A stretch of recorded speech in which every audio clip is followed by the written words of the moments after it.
Are you still up? Thank you for listening to this program.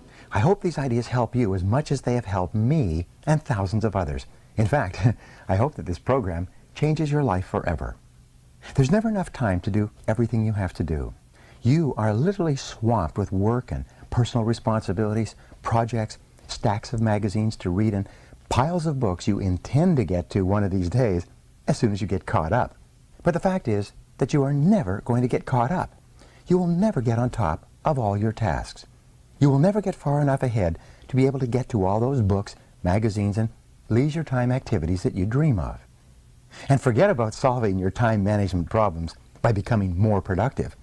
No matter how many personal productivity techniques you master, there will always be more to do than you can ever accomplish in the time you have available to you, no matter how much time it is. You can get control of your time in your life only by changing the way you think, work, and deal with a never-ending river of responsibilities that flows over you each day. You can get control of your tasks and activities only to the degree that you stop doing some things and start spending more time on the few activities that can really make a difference in your life. I've studied time management for more than 30 years.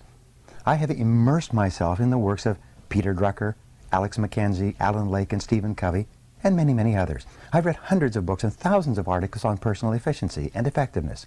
This program is the result. Each time I came across a good idea, I tried it out in my own work and personal life. If it worked, I incorporated it into my talks and seminars and taught it to others.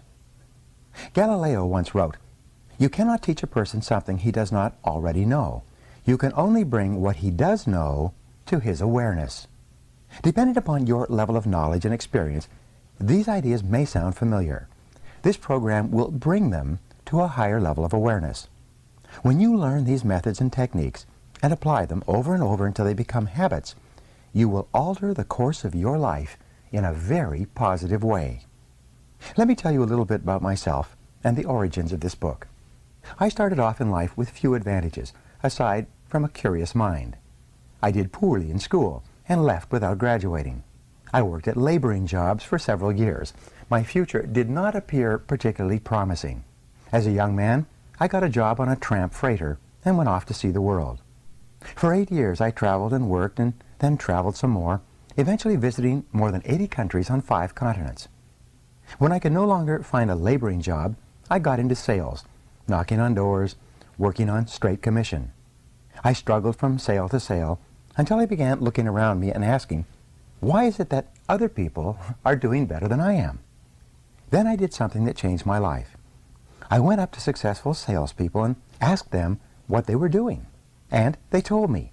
And I did what they advised me to do, and my sales went up. Eventually, I became so successful, I was made a sales manager. As a sales manager, I used the same strategy. I found out what other successful sales managers were doing, and then I did it myself. This process of learning and applying what I had learned changed my life. I'm still amazed at how simple and obvious it is. Just find out what successful people do and do the same things until you get the same results. Wow, what an idea. Simply put, some people are doing better than others because they do certain things differently and they do the right things right. Especially, they use their time far, far better than the average person. Coming from an unsuccessful background, I had developed deep feelings of inferiority and inadequacy. I had fallen into the mental trap of assuming that people who were doing better than me were actually better than me. What I learned was this. Now, that's not necessarily true. They were just doing things differently, and what they had learned to do, within reason, I could learn as well. This was a great revelation to me. I was both amazed and excited with this discovery. I still am. I realized that I could change my life and achieve almost any goal I could set for myself if I just found out what others were doing in that area and then did it myself until I got the same results they were getting. Within 1 year of starting in sales, I was a top salesman. A year after I was made a manager, I was a vice president in charge of a 95-person sales force in 6 countries. And I was 25 years old.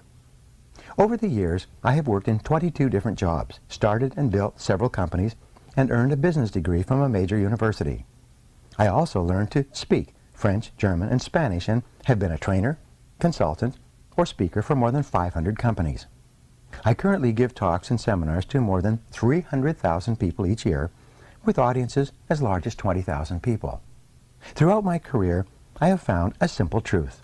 The ability to concentrate single-mindedly on your most important task, to do it well, and to finish it completely is the key to great success, achievement, respect, status, and happiness in life. This key insight is the heart and soul of this program.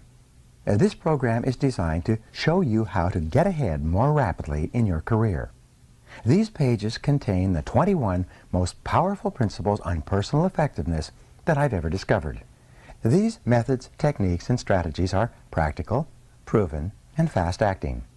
In the interest of time, I don't dwell on the various psychological or emotional explanations for procrastination or poor time management. There are no lengthy departures into theory or research. What you will learn are specific actions you can take immediately to get better, faster results in your work.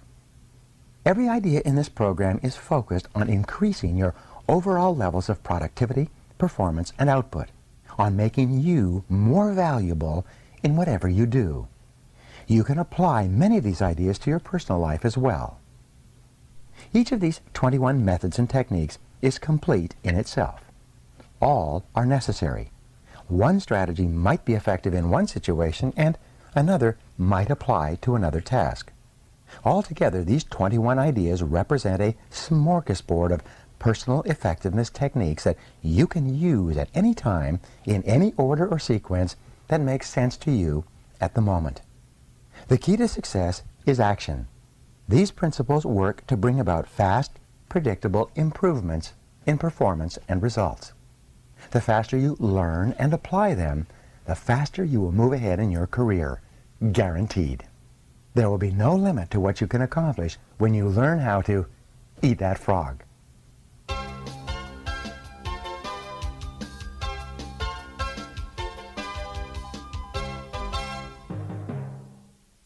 Let me begin by saying this. This is a wonderful time to be alive. There have never been more possibilities and opportunities for you to achieve more of your goals than exist today. As perhaps never before in human history, you are actually drowning in options. In fact, there are so many good things you can do that your ability to decide among them may be the critical determinant of what you accomplish in life. If you're like most people today, you are overwhelmed with too much to do and too little time. As you struggle to get caught up, new tasks and responsibilities just keep rolling in like the tides.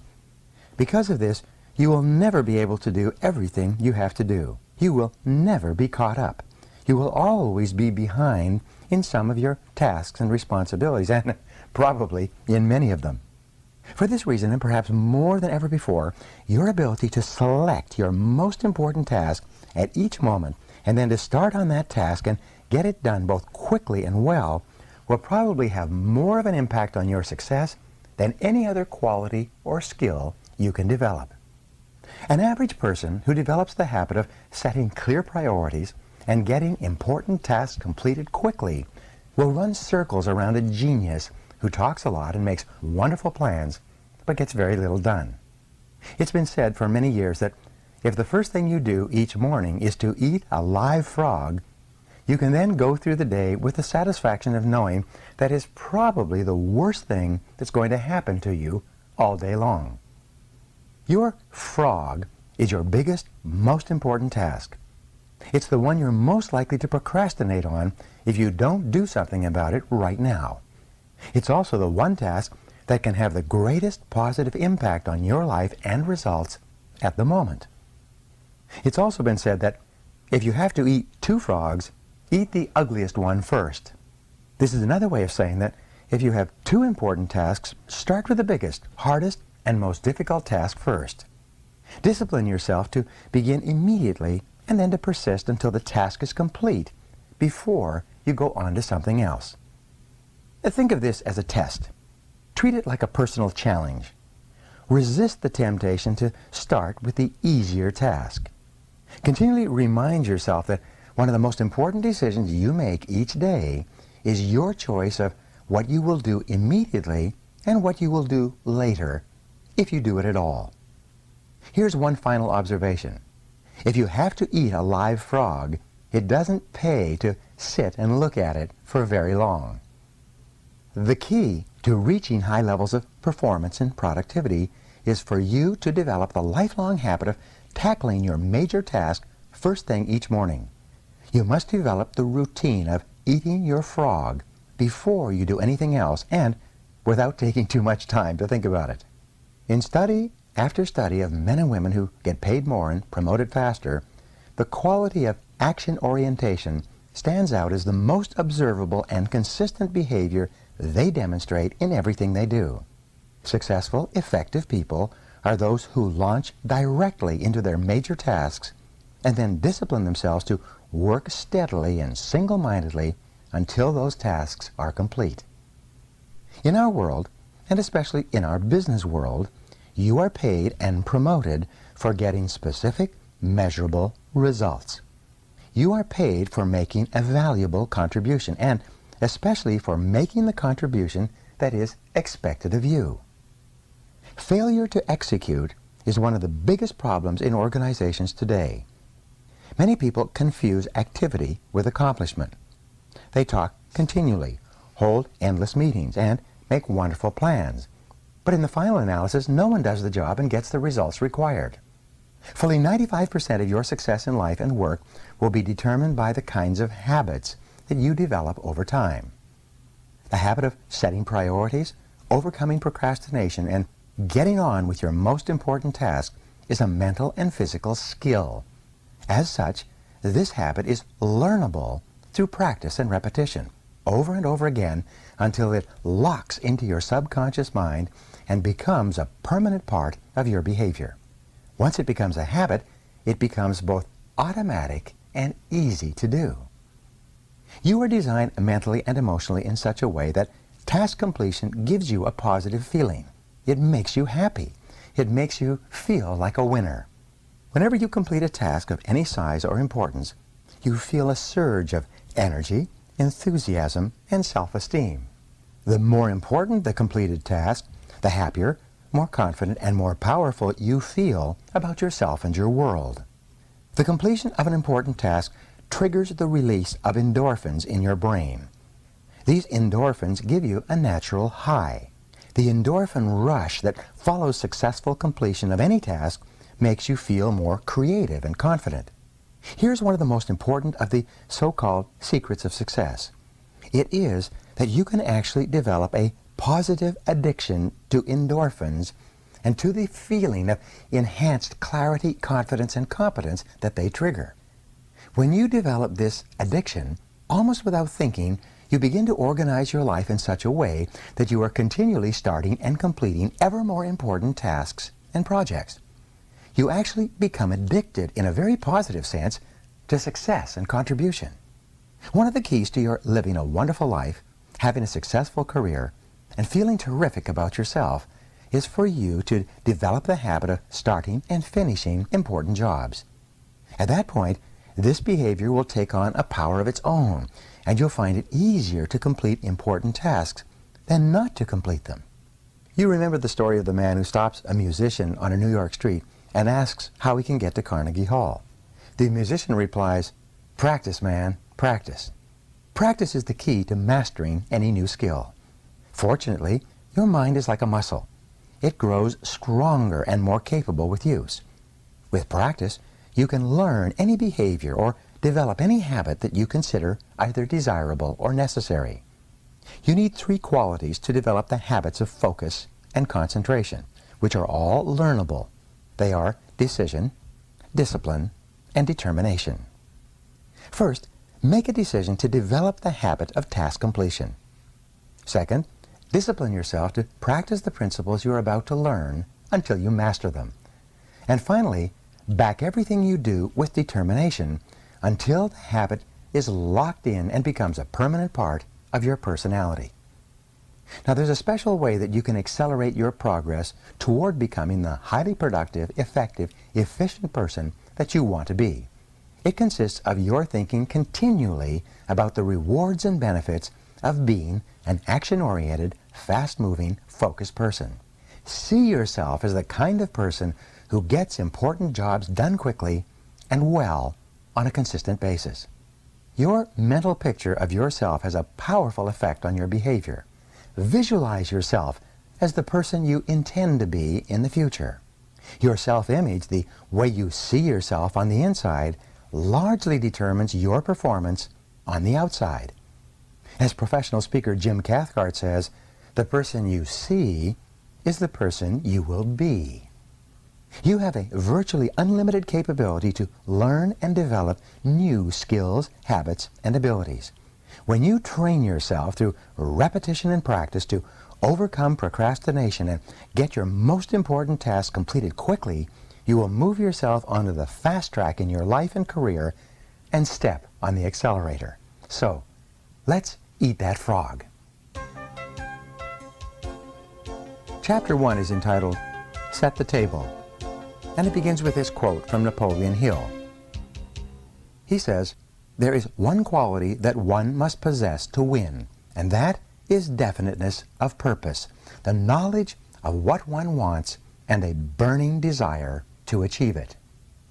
Before you can determine your frog and get on with eating it, you have to decide exactly what you want to accomplish in each area of your life. Clarity is the most important concept in personal productivity. The number one reason why some people get more work done faster is because they are absolutely clear about their goals and objectives, and they don't deviate from them. The more clear you are about what it is you want and what you have to do to achieve it, the easier it is for you to overcome procrastination, eat your frog, and get on with the completion of the task. A major reason for procrastination and lack of motivation is vagueness, confusion, and fuzzy-mindedness about what you are supposed to do and in what order and for what reason. You must avoid this common condition with all your strength by striving for ever greater clarity in everything you do. Here's a great rule for success. Think on paper. Only about 3% of adults have clear written goals. These people accomplish 5 and 10 times as much as people of equal or better education and ability, but who, for whatever reason, have never taken the time to write out exactly what it is they want. There's a powerful formula for setting and achieving goals that you can use for the rest of your life. It consists of 7 simple steps. Taking any one of these steps can double and triple your productivity if you're not currently using it. Many graduates of my training programs have increased their incomes dramatically in a matter of a few years or even a few months with this simple 7-step method. Here it is. Step number 1, decide exactly what you want.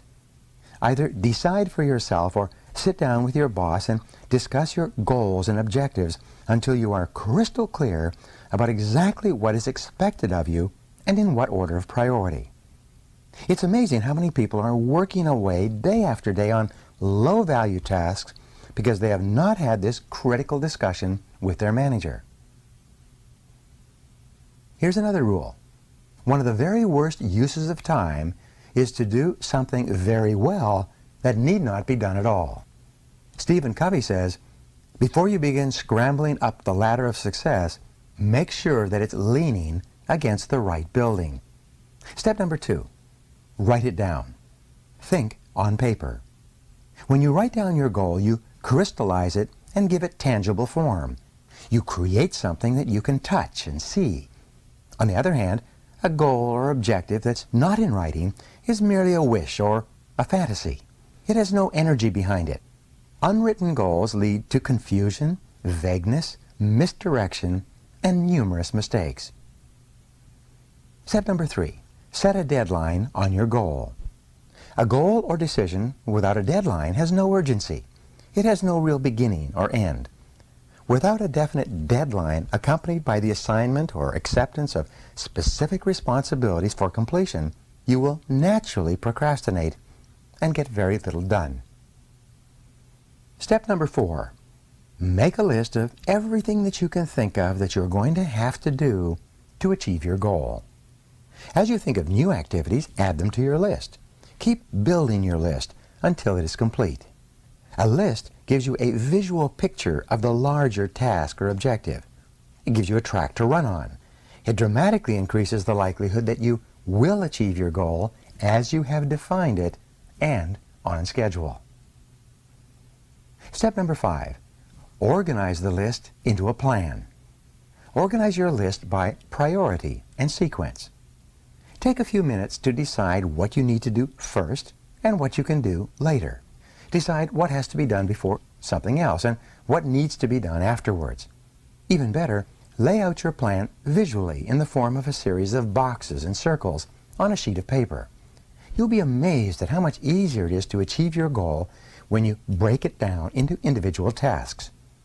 With a written goal and an organized plan of action, you will be far more productive and efficient than someone who is carrying his goals around in his mind. Step number 6. Take action on your plan immediately. Do something, do anything. An average plan vigorously executed is far better than a brilliant plan on which nothing is done. For you to achieve any kind of success, execution is everything. And finally, step number 7.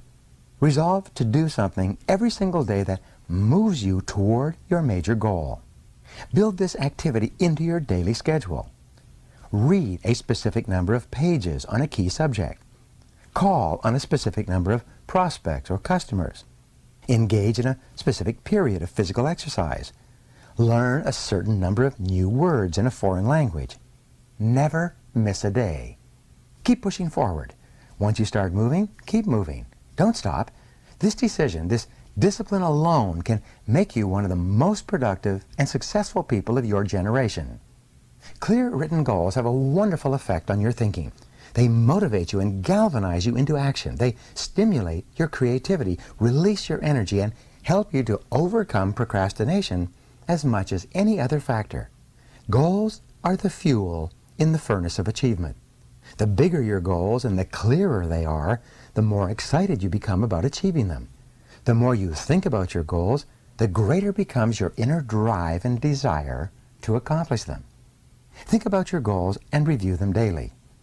Every morning when you begin, take action on the most important task you can accomplish to achieve your most important goal at the moment. Now, here's what you can do to put this idea into action immediately.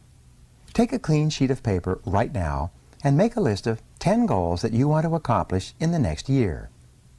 Write your goals as though a year has already passed and they are now a reality. Use the present tense, positive and first person, so that they are immediately accepted by your subconscious mind. For example, you would write, I earn X number of dollars per year, or I weigh X number of pounds, or I drive such and such a car. Present tense, personal, and positive. Then, go back over your list of 10 goals and select the one goal that if you achieved it would have the greatest positive impact on your life. Whatever that goal is, write it on a separate sheet of paper, set a deadline, make a plan, take action on your plan, and then do something every single day that moves you toward that goal. This exercise alone could change your life. Chapter number 2 is entitled, Plan Every Day in Advance. And it begins with this quote from Alan Lakin, which says, Planning is bringing the future into the present so that you can do something about it right now. You've probably heard the old question, how do you eat an elephant? The answer, of course, is one bite at a time. How do you eat your biggest, ugliest frog? The same way. You break it down into specific, step-by-step activities, and then you start on the first one. Your mind, your ability to think, plan, and decide, is your most powerful tool for overcoming procrastination and increasing your productivity. Your ability to set your goals, plan, and take action on them determines the course of your entire life. The very act of thinking and planning unlocks your mental powers, triggers your creativity, and increases your mental and physical energies. Conversely, as Alex McKenzie wrote, "Action without planning is the cause of every failure." Your ability to plan well in advance of acting is a measure of your overall competence. The better the plan you have, the easier it is for you to overcome procrastination, to get started, to eat your frog, and then to keep going. One of your top goals at work should be for you to get the highest possible return on your investment of mental, emotional, and physical energy. The good news is that every minute spent in planning saves as many as 10 minutes in execution. It takes only about 10 or 12 minutes for you to plan out your day, but this small investment of time will save you at least 2 hours, 100 to 120 minutes in wasted time and diffused effort throughout the day. You may have heard of the 6P formula for time management. It says, proper prior planning prevents poor performance. When you consider how helpful planning can be in increasing your productivity and performance, it is amazing how few people practice it every single day. And planning is really quite simple to do. All you need is a piece of paper and a pen. The most sophisticated Palm Pilot, computer program, or time planner is based on the same principle. You're sitting down and making a list of everything you have to do before you begin. Always work from a list. When something new comes up, add it to the list before you do it. You can increase your productivity and output by 25% or more from the very first day that you begin working consistently from a list. Make your list the night before, at the end of the workday. Move everything that you've not yet accomplished onto your list for the coming day, and then add everything that you have to do the next day.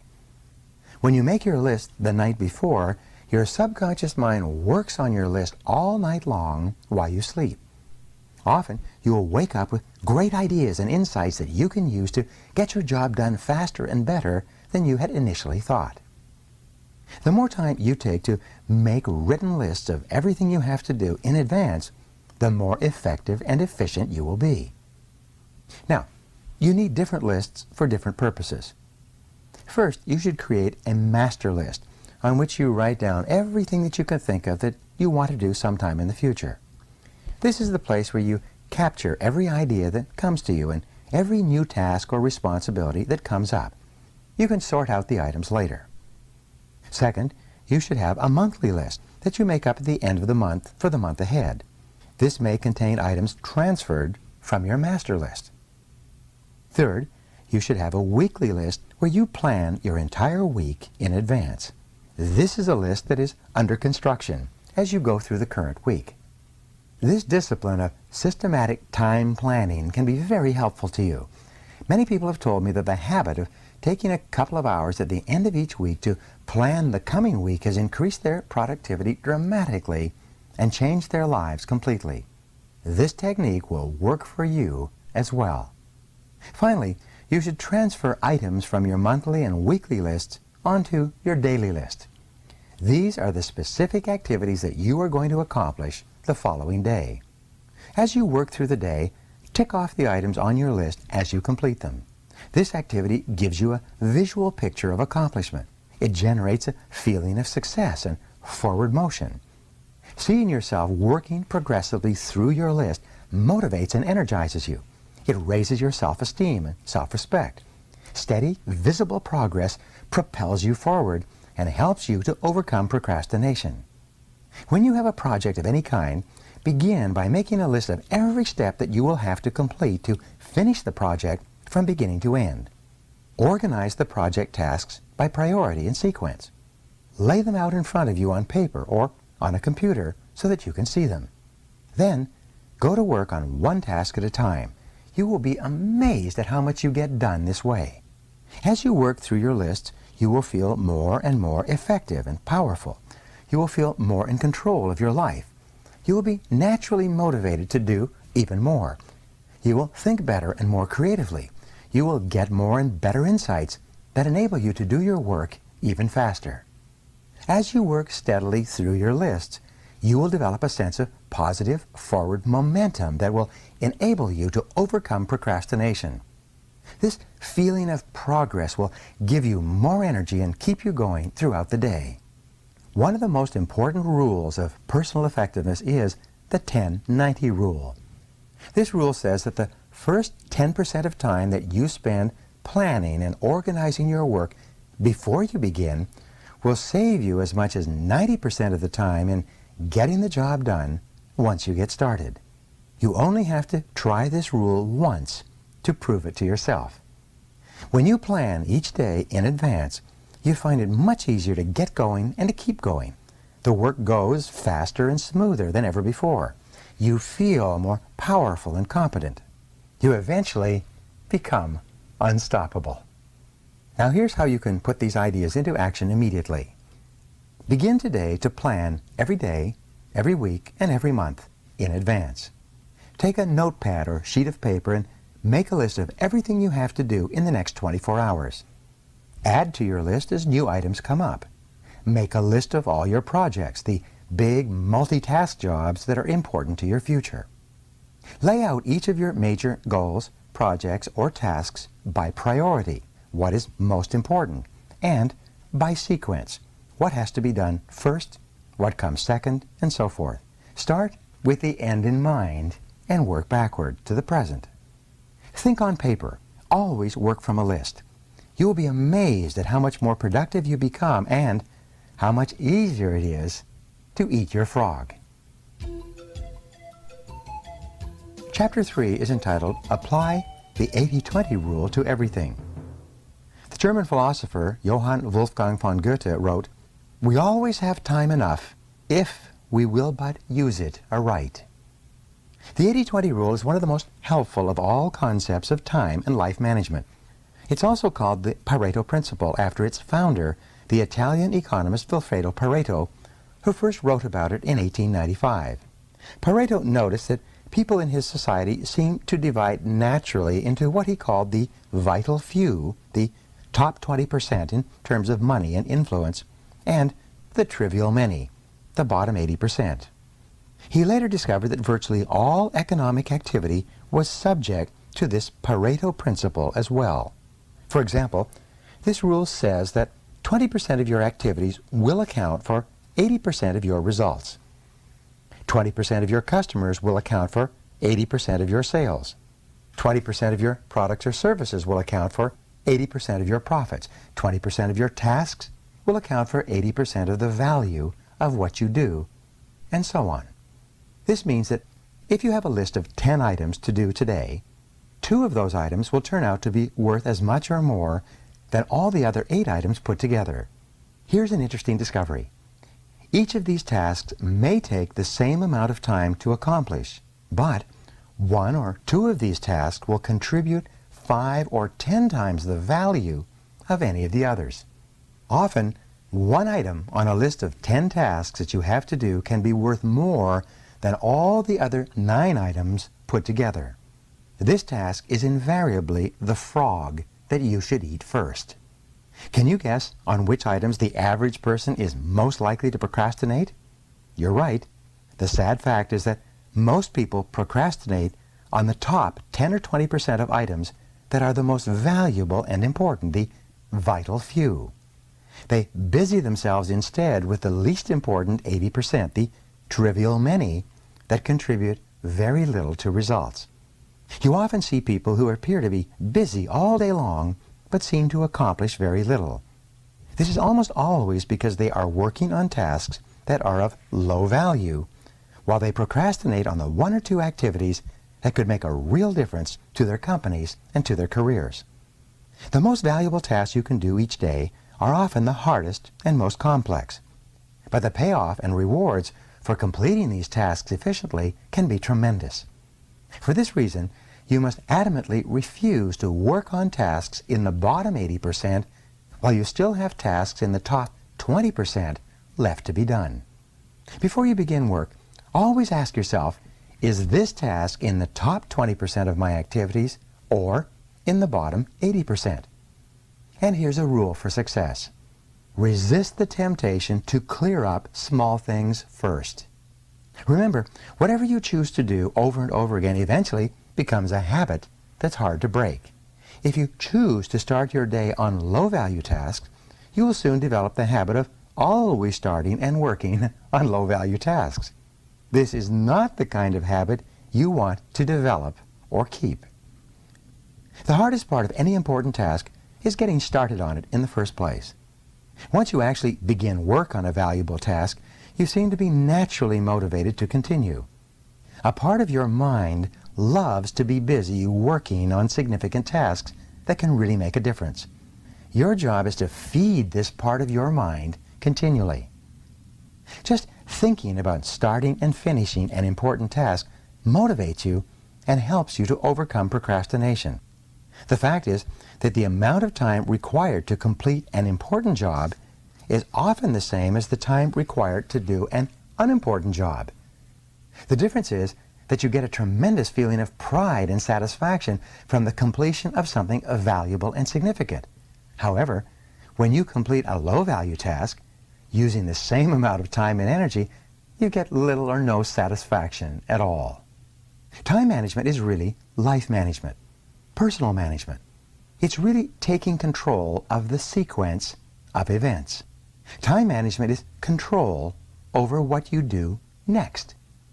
And you are always free to choose the task that you will do next. Your ability to choose between the important and the unimportant is the key determinant of your success in life and work. Effective, productive people discipline themselves to start on the most important task that is before them. They force themselves to eat that frog, whatever it is. They accomplish vastly more than the average person and are much happier as a result. This should be your way of working as well. Now, here's a way to put these ideas into action.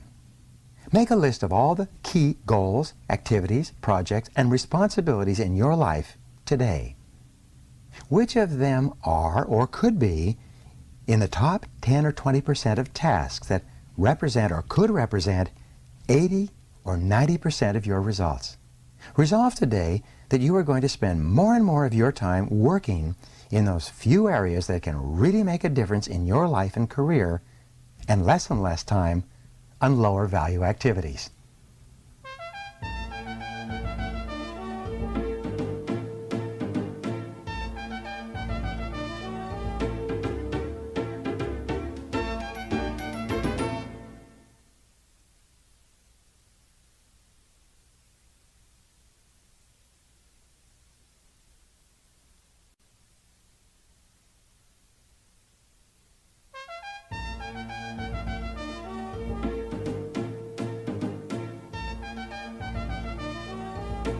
Chapter 4 is entitled, Consider the Consequences.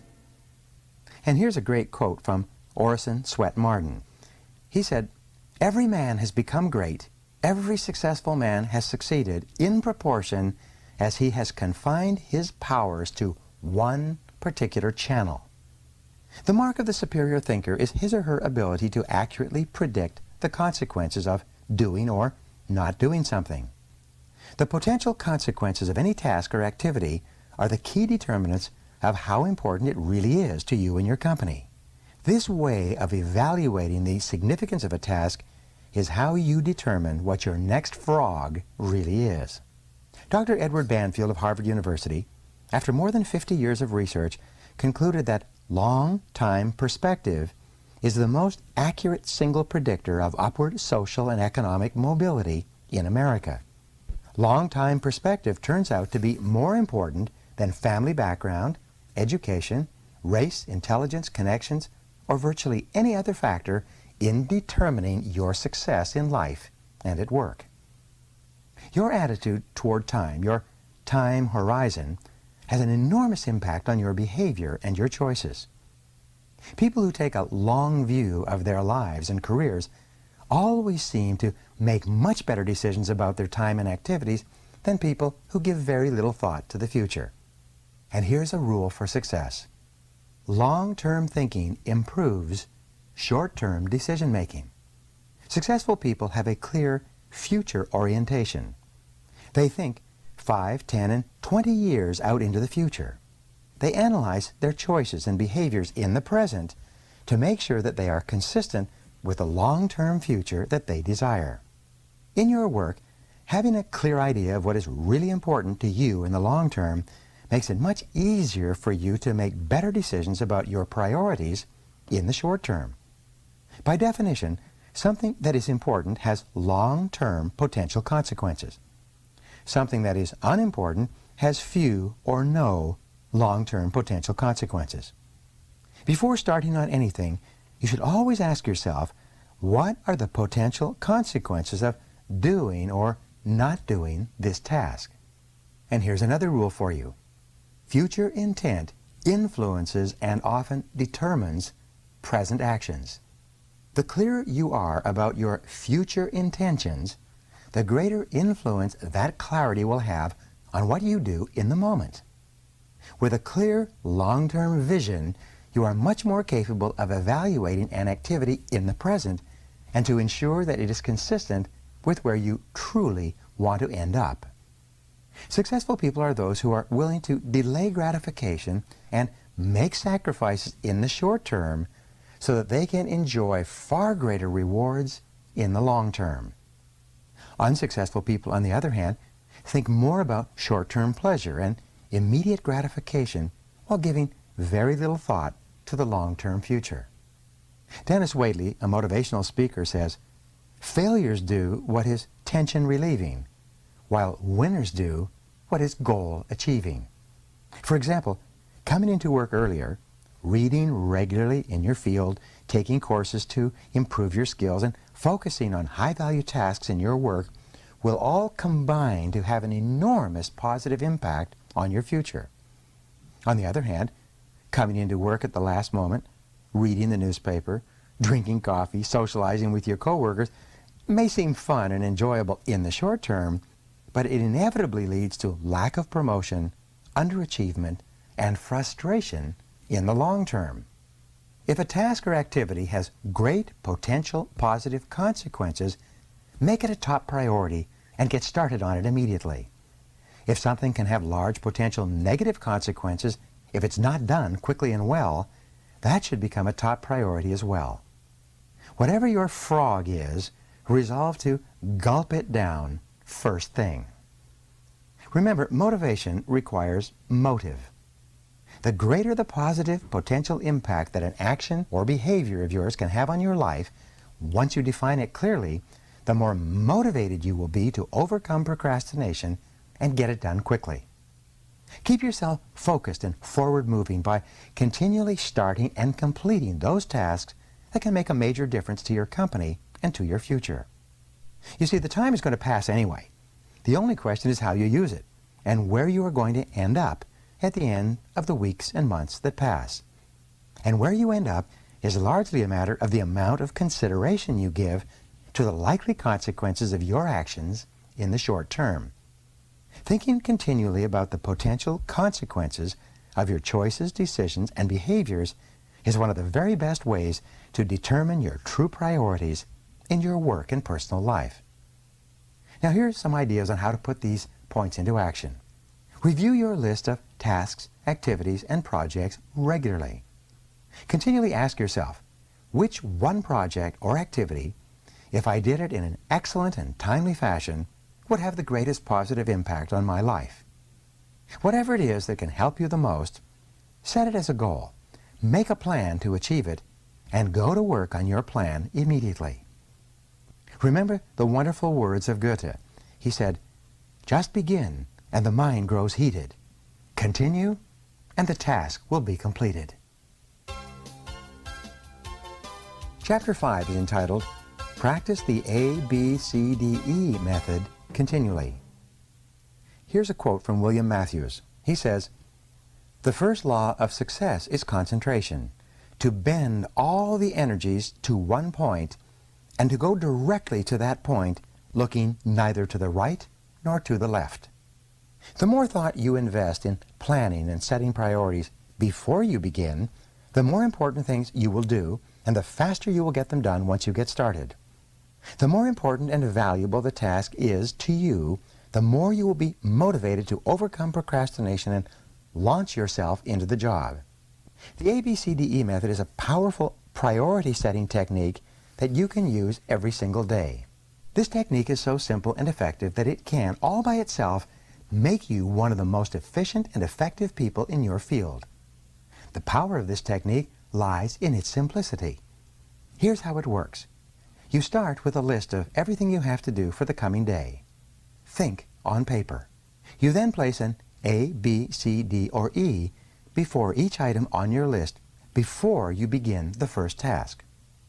An A item is defined as something that is very important, something that you must do or else face serious consequences.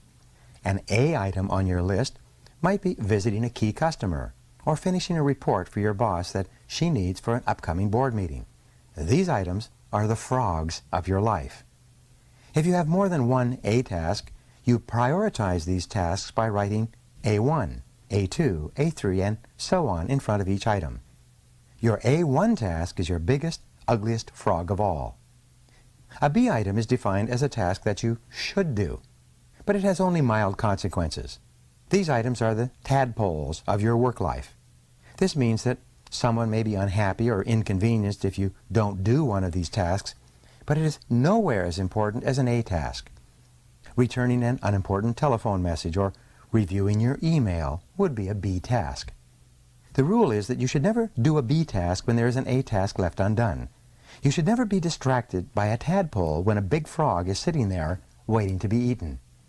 A C task is defined as something that would be nice to do, but for which there are no consequences at all, whether you do it or not. C tasks include phoning a friend, having coffee or lunch with a coworker, or completing some personal business during work hours. This sort of activity has no effect at all on your career or work life. A D task is defined as something you can delegate to someone else. The rule is that you should delegate everything that anyone else can do so that you can free up more time for the A tasks that only you can do. An E task in the ABCDE method is defined as something that you can eliminate altogether and it won't make any real difference. This may be a task that was important to you at one time, but is no longer relevant to yourself or anyone else. Often it's something you continue to do out of habit or because you enjoy it. After you have applied the ABCDE method to your list, you will be completely organized and ready to get more important things done faster. The key to making this ABCDE method work is for you to now discipline yourself to start immediately on your A1 task and then to stay at it until it's complete. Use your willpower to get going and stay going on this one job, the most important single task you could possibly be doing. Eat the whole frog and don't stop until it's finished completely. Your ability to think through and analyze your work list and determine your A1 task is the springboard to higher levels of accomplishment and greater self-esteem, self-respect, and personal pride. When you develop the habit of concentrating on your A1 most important activity, on eating your frog, you will start getting more done than any 2 or 3 people around you. Now here's how you can put these ideas into action. Review your list right now and put an A, B, C, D, or E next to each task or activity. Select your A1 job or project and begin working on it immediately. Discipline yourself to do nothing else until this one job is complete. Practice this ABCDE method every day and on every work or project list before you begin work for the next month. By that time, you will have developed the habit of setting and working on your highest priority tasks, and your future will be assured. Chapter 6 is entitled, Focus on Key Result Areas. Norman Vincent Peale once wrote, "When every physical and mental resource is focused, one's power to solve a problem multiplies tremendously." Here's the question. Why am I on the payroll? This is one of the most important questions you ever ask and answer over and over again throughout your career. As it happens, most people are not exactly sure why they are on the payroll. But if you're not crystal clear about why you're on the payroll and what results you've been hired to accomplish, it's very hard for you to perform at your best and get paid more and promoted faster? In its simplest terms, the answer is that you have been hired to get specific results. A wage or a salary is a payment for a specific quality and quantity of work that can be combined with the work of others to create a product or service that customers are willing to pay for. Each job can be broken down into about 5 to 7 key result areas, seldom more. These are the results that you absolutely positively have to get to fulfill your responsibilities and make your maximum contribution to your organization. Key result areas are similar to the vital functions of the body, such as those indicated by blood pressure, heart rate, respiratory rate, and brainwave activity. An absence of any one of these vital functions leads to the death of the organism. By the same token, your failure to perform in a critical result area of your work can lead to the end of your job as well. For example, the key result areas of management are planning, organizing, staffing, delegating, supervising, measuring, and reporting. These are the areas in which a manager must get results to succeed in his or her area of responsibility. You must have essential knowledge and skills for your job. These demands are continually changing. You have developed core competencies that make it possible for you to do your job in the first place, but key results are always central to your work and determine your success or failure in your job. A key result area is something that you must achieve to succeed at your job. It's a task area for which you are completely responsible. If you don't do it, it will not be done by someone else. A key result area is an activity that is under your control. It is an output of your work that becomes an input or a contributing factor to the work of others. The starting point of high performance is for you to first identify the key result areas of your work. Discuss them with your boss. Make a list of your output responsibilities and make sure that the people above you, on the same level of you, and below you are in agreement with it. For example, for a salesperson, prospecting and opening new accounts is a key result area. This activity is the key to the entire sales process. Closing a sale is another key result area. When the sale is made, it triggers the activities of many other people to produce and deliver the product or service. For a company owner or key executive, negotiating a bank loan is a key result area. Hiring the right people and delegating effectively are both key result areas. For a secretary or receptionist, typing a letter or answering the phone and transferring the caller quickly and efficiently are defined as key result areas. People's ability to perform these tasks quickly and well largely determines their pay and promotability. Once you have determined your key result areas, the second step is for you to grade yourself on a scale of 1 to 10 in each of these areas. Where are you strong? And where are you weak? Where are you getting excellent results? And where are you underperforming? Here's the rule. Your weakest key result area sets the height at which you can use all your other skills and abilities. This rule says that you could be exceptional in 6 out of 7 of your key result areas, but really poor in the 7th, and your poor performance in the 7th area will hold you back and determine how much you achieve with all your other skills. This weakness will act as a drag on your effectiveness and be a constant source of friction and frustration. For example, delegating is a key result area for a manager. This skill is the key leverage point that enables a manager to manage, to get results through others. A manager who cannot delegate properly is held back from using all of his or her other skills at their maximum level of effectiveness. Poor delegation skills alone can lead to failure in the job. One of the major reasons for procrastination and delay in the workplace is that people avoid jobs and activities in those areas where they have performed poorly in the past. Instead of setting a goal and making a plan to improve in a particular area, most people avoid that area altogether, which just makes the situation worse.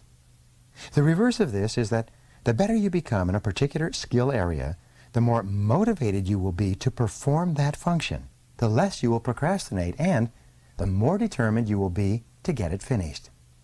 The fact is that everybody has both strengths and weaknesses.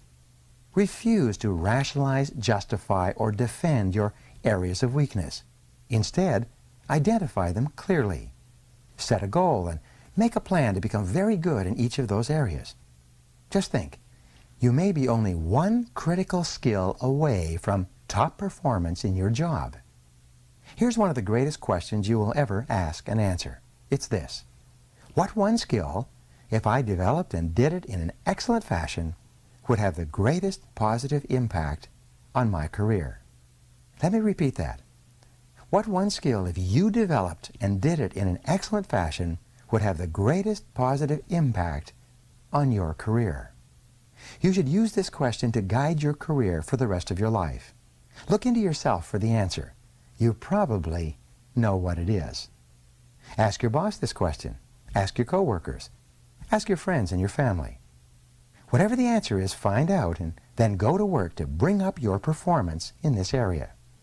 The good news is that all business skills are learnable. If anyone else is excellent at a particular key result area, this is proof that you can become excellent as well if you decide to. One of the fastest and best ways to stop procrastinating and get more things done faster is for you to become absolutely excellent in your key result areas. This can be as important as anything else you do in your life and career. Here's how you can put these ideas to work immediately. Identify the key result areas of your work. What are they? Write down the key results you have to achieve to do your job in an excellent fashion. Give yourself a grade from 1 to 10 on each one, and then determine the one key skill that, if you did it in an excellent manner, would help you the most in your work right now. Take this list to your boss and discuss it with him or her. Invite honest feedback and appraisal. You can only get better when you are open to the constructive inputs of other people. Discuss your results with your staff and coworkers. Talk them over with your spouse. Make a habit of doing this analysis regularly for the rest of your career. Never stop improving. This decision alone can change your life. Chapter 7 is called Obey the Law of Force Deficiency. Komar once wrote, "Concentration in its truest, unadulterated form means the ability to focus the mind on one single solitary thing." The law of force deficiency says that there's never enough time to do everything, but there's always enough time to do the most important thing.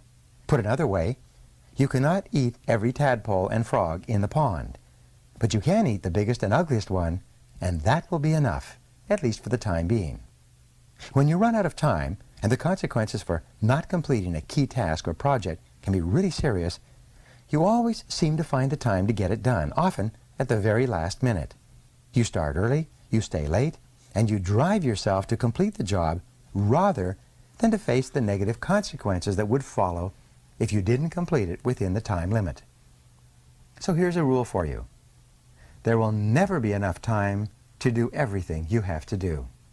The fact is that the average person today is working at 110 to 130% of capacity, and the jobs and responsibilities just keep piling up. All of us have stacks of reading material that we still have to go through. One study concluded recently that the average executive has 300 to 400 hours of reading and projects backlogged at home and at the office. What this means is that you will never be caught up. So get that thought out of your mind. All you can hope for is to be on top of your most important responsibilities. The others will just have to wait. Many people say that they work better under the pressure of deadlines. Unfortunately, years of research indicate that this is seldom true. Under the pressure of deadlines, which are often self-created through procrastination and delay, people suffer greater stress, make more mistakes, and have to redo more tasks than under any other conditions. Often, the mistakes that are made when people are working to meet tight deadlines lead to defects and cost overruns that lead to substantial financial losses in the long term. Sometimes the job actually takes much longer to complete when people rush to get the job done at the last minute, and then they have to redo it. You can use 3 questions on a regular basis to keep yourself focused on getting your most important tasks completed on schedule. The first question is, what are my highest value activities? Put another way, what are the biggest frogs that you have to eat to make the greatest contribution to your organization, to your family, to your life in general? This is one of the most important questions you can ever ask and answer. What are your highest value activities? First, think this through for yourself. Then, ask your boss. Ask your coworkers and subordinates. Ask your friends and family. Like focusing the lens of a camera, you must be crystal clear about your highest value activities before you begin work. The second question you can ask yourself continually is, what can I and only I do that, if done well, will make a real difference? This question comes from Peter Drucker, the management guru. It's one of the best of all questions for achieving personal effectiveness. What can you and only you do that, if done well, will make a real difference? This refers to something that only you can do. If you don't do it, it won't be done by someone else. But if you do it, and you do it well, it can really make a difference to your life and your career. What is it? What is your frog in your work? Every hour of every day, you can ask yourself this question, and there will always be a specific answer. Your job is to be clear about the answer, and then to start and work on this task before anything else. The third question you can ask is, what is the most valuable use of my time right now? In other words, what is my biggest frog of all at this moment? This is the core question of time management. Asking it is the key to overcoming procrastination and becoming a highly productive person. Every hour of every day, there is an answer to this question. Your job is to ask yourself the question over and over again and to always be working on the answer to it, whatever it is. Do first things first and second things not at all. As Goethe said, the things that matter most must never be at the mercy of the things that matter least. The more accurate your answers to these questions, the easier it will be for you to set clear priorities, to overcome procrastination, and to get started on the one activity that represents the most valuable use of your time right now. Now here's how to put these ideas into action. Remember, your most powerful thinking tool for success is your ability to discriminate between one priority and another. Take a few minutes each day and sit quietly where you cannot be disturbed. During this time, relax and just think about your work and activities without stress or pressure. In almost every case, during this time of solitude, you will receive wonderful insights and ideas that will save you enormous amounts of time when you apply them on the job. Often, you will experience breakthroughs that will change the direction of your life and work. Chapter 8 is entitled, Prepare Thoroughly Before You Begin. James T. McKay, the time management expert, wrote, "No matter what the level of your ability, you have more potential than you can ever develop in a lifetime." One of the best ways for you to overcome procrastination and get more things done faster is for you to have everything you need at hand before you begin. When you're fully prepared, you are like a cocked gun or an archer with an arrow pulled back taut in the bow. You just need one small mental push to get started on your highest value tasks. This is like getting everything ready to prepare a complete meal, such as a big frog. You set out all the ingredients on the counter in front of you and then begin putting the dinner together one step at a time. Begin by clearing off your desk or workspace so that you have only one task in front of you. If necessary, put everything on the floor or on the table behind you. Gather all the information, reports, details, papers, and work materials that you will require to complete the job. Have them at hand so that you can reach them without getting up or moving very much. Be sure that you have all writing materials, computer disks, access codes, email addresses, and everything else you need to start and continue working until the job is done. Set up your work area so that it is comfortable, attractive, and conducive to working for long periods. Especially, Make sure that you have a comfortable chair that supports your back and allows your feet to sit flat on the floor. The most productive people take the time to create a work area where they enjoy spending time. The cleaner and neater your work area before you begin, the easier it is for you to get started and keep going. One of the great techniques for overcoming procrastination, eating frogs, is for you to get everything completely ready to work in advance.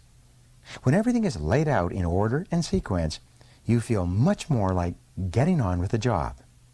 It's amazing how many books never get written, how many degrees never get completed, how many life-changing tasks never get started because people fail to take the first step of preparing everything in advance. Los Angeles, for example, attracts people from all over America who dream of writing a successful movie script and selling it to one of the studios in the area.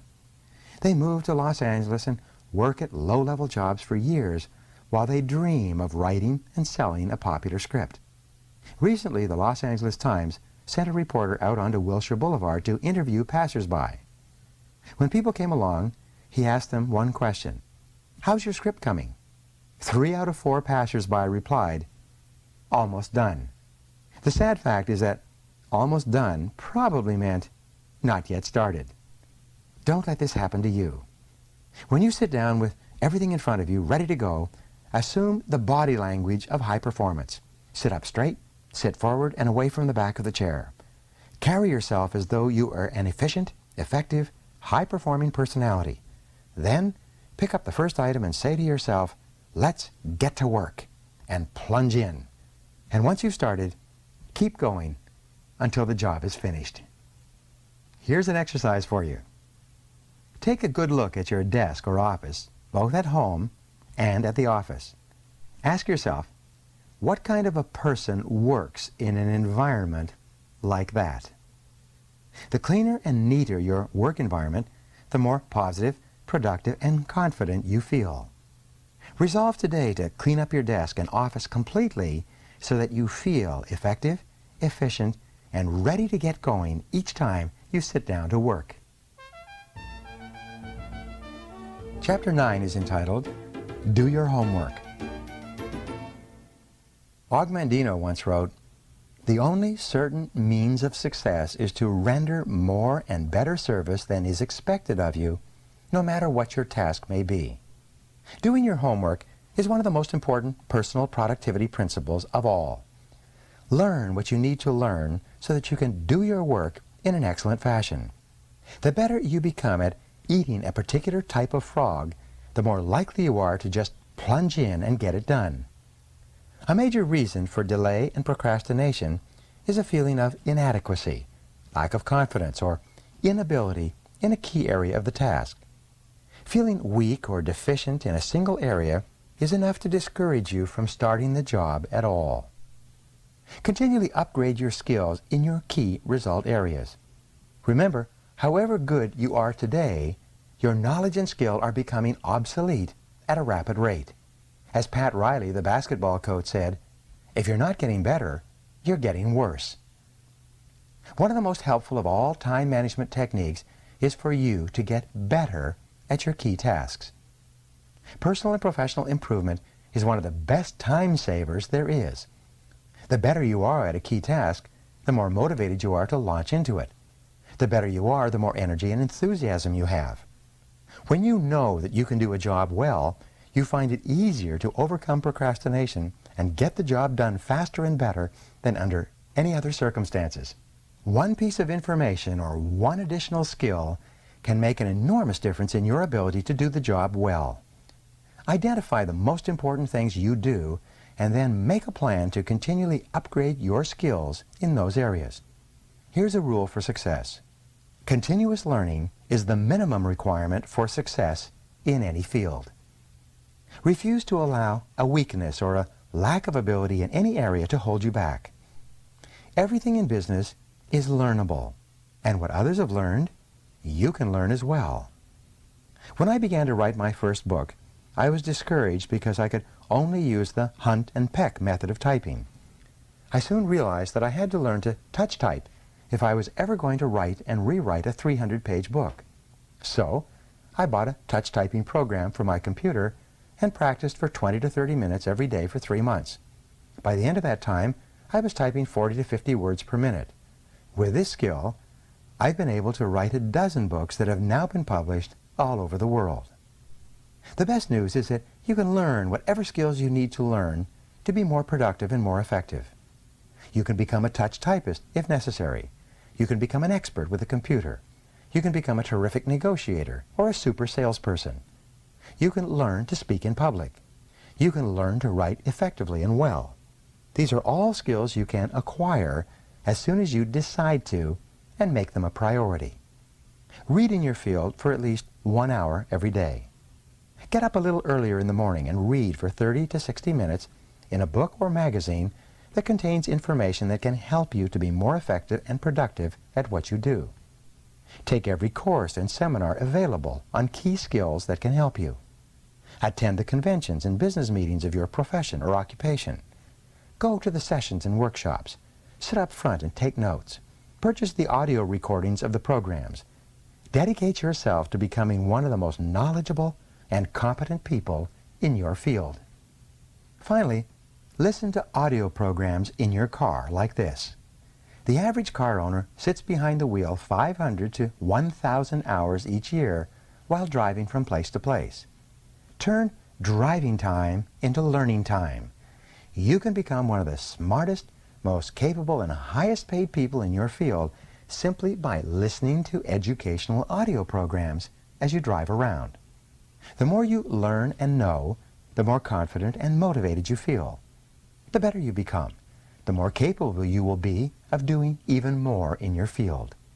The more you learn, the more you can learn. Just as you can build your physical muscles through physical exercise, you can build your mental muscles with mental exercise.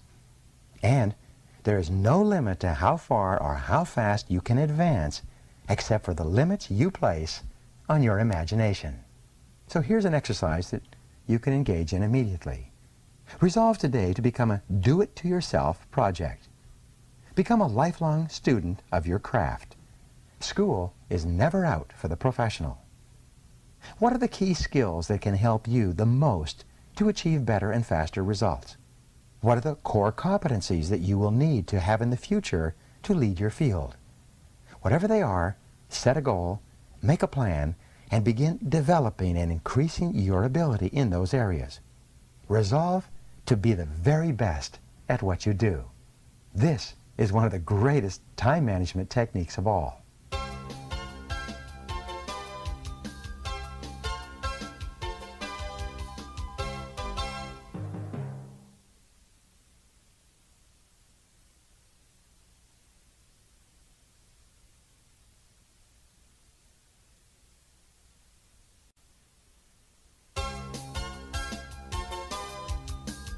Chapter 10 is entitled Leverage Your Special Talents. Dean Briggs of Harvard once wrote, "Do your work, not just your work and no more, but a little more for the lavishing sake, that little more that is worth all the rest." Remember, you are remarkable. You have special talents and abilities that make you different from every other person who has ever lived. There are frogs you can eat or learn to eat that can make you one of the most important people of your generation. There are certain things that you can do or that you can learn to do that can make you extraordinarily valuable to yourself and others. Your job is to identify your special areas of uniqueness and then to commit yourself to becoming very, very good in those areas. Your most valuable asset in terms of cash flow is your earning ability. Your ability to work enables you to bring tens of thousands of dollars into your life every year by simply applying your knowledge and skills to your world. This is your ability to eat specific frogs faster and better than others. You could lose everything you own, your house, your car, your job, your bank account, but as long as you still had your earning ability, you could still make it all back and more besides. Take stock of your unique talents and abilities on a regular basis. What is it that you do especially well?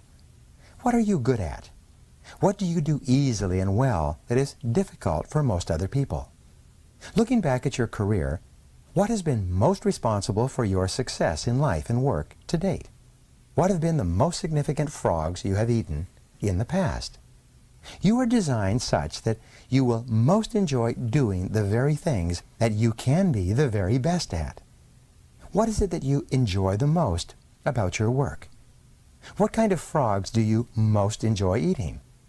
The very fact that you enjoy something means that you probably have within yourself the capability to be excellent in that area. One of your great responsibilities in life is to decide what you really love to do and then to throw your whole heart into doing that special thing very, very well. Look at the various things you do. What is it that you do that gets you the most compliments and praise from other people? What do you do that positively affects the work and performance of other people more than anything else? Successful people are invariably those who have taken the time to identify what they do well and most enjoy. They know what they do that really makes a difference in their work, and they then concentrate on that task or area of activity exclusively. You should always focus your best energies and abilities in starting and completing those tasks where your unique talents and abilities enable you to do them well and make a significant contribution. You cannot do everything, but you can do those few things in which you excel, the few things that can really make a difference. Here's how to put these ideas into action. Continually ask yourself these key questions. What am I really good at? What do I enjoy the most about my work? What has been most responsible for my success in the past? If I could do any job at all, what job would it be? If you won the lottery or otherwise came into an enormous amount of money and you could choose any job or any part of any job to do for the indefinite future, what work would you choose? What sort of preparation would you have to engage in to be able to do that work in an excellent fashion? Whatever your answer, get started today. Chapter 11 is entitled, Identify Your Key Constraints. Alexander Graham Bell once wrote, "Concentrate all your thoughts on the task at hand. The sun's rays do not burn until brought to a focus." So what is holding you back? What sets the speed at which you achieve your goals? What determines how fast you move from where you are to where you want to go? What stops you or holds you back from eating the frogs that can really make a difference? Why aren't you at your goal already? These are some of the most important questions you will ever ask and answer on your way to achieving high levels of personal productivity and effectiveness. Whatever you have to do, there's always a limiting factor that determines how quickly and well you get it done. Your job is to study the task and identify the limiting factor or constraint within it. You must then focus all of your energies on alleviating that single choke point. In virtually every task, large or small, one factor sets the speed at which you achieve the goal or complete the job. What is it? Concentrate your mental energies on that one key area. This can be the most valuable use of your time and talents. This factor may be a person whose help or decision you need, a resource that you require, a weakness in some part of your organization, or something else. But the limiting factor is always there, and it is always your job to find it. For example, the purpose of a business is to create and keep customers. By doing this in sufficient quantities, the company makes a profit and continues to grow and flourish. In every business, there is a limiting factor or choke point that determines how quickly and well the company achieves its purpose. It may be the marketing, the level of sales, or the sales force itself. It may be the cost of operation or the methods of production. It may be the level of cash flow or costs. The success of the company may be determined by the competition, the customers, or the current marketplace. One of these factors, more than anything else, determines how quickly the company achieves its goals of growth and profitability. What is it? The accurate identification of the limiting factor in any process and the focus on that factor can usually bring about more progress in a shorter period of time than any other single activity. The 80-20 rule applies to the constraints in your life and in your work. What this means is that 80% of the constraints, the factors that are holding you back from achieving your goals are internal. They are within yourself, within your own personal qualities, abilities, habits, disciplines, or competencies. Only 20% of the limiting factors are external to you or to your organization. Your key constraint can be something small and not particularly obvious. Sometimes it requires that you make a list of every step in the process and examine every activity to determine exactly what is holding you back. Sometimes it can be a single negative perception or objection on the part of the customers that is slowing down the entire sales process.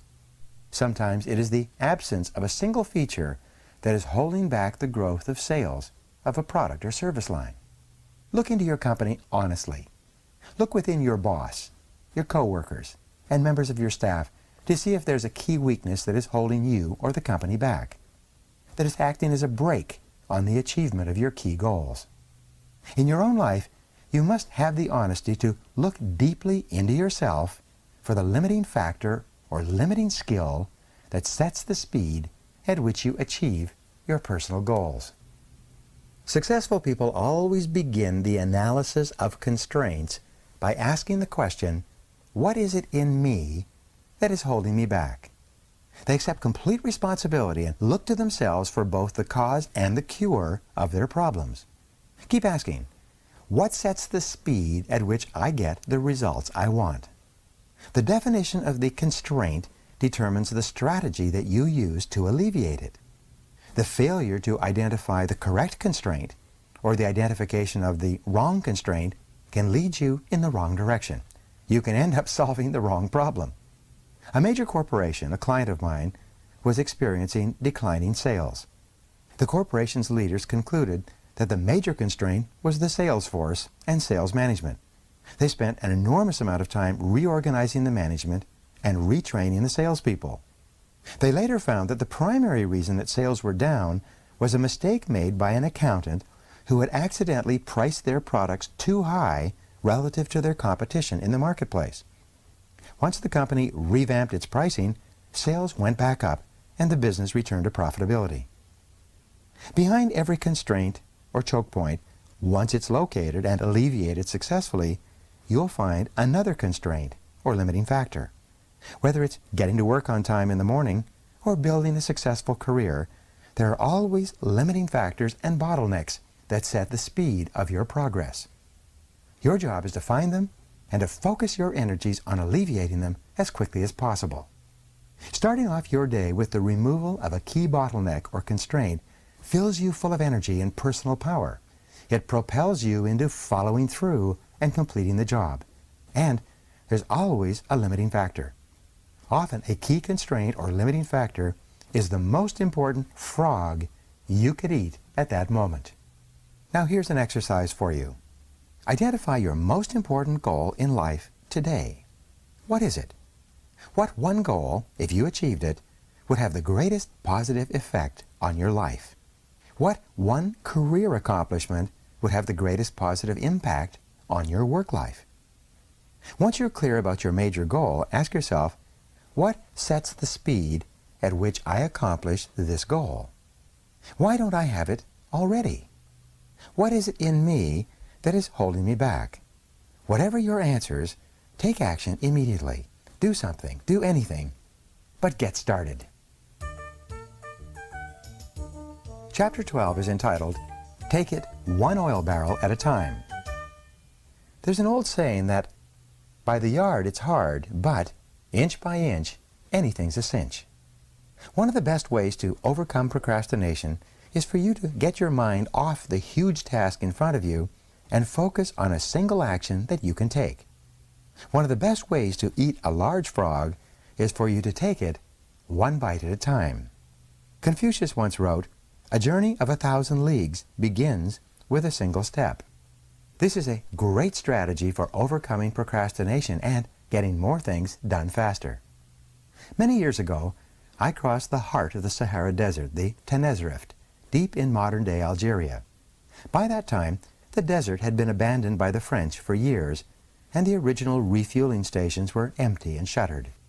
The desert was 500 miles across in a single stretch, without water, food, a blade of grass, or even a fly.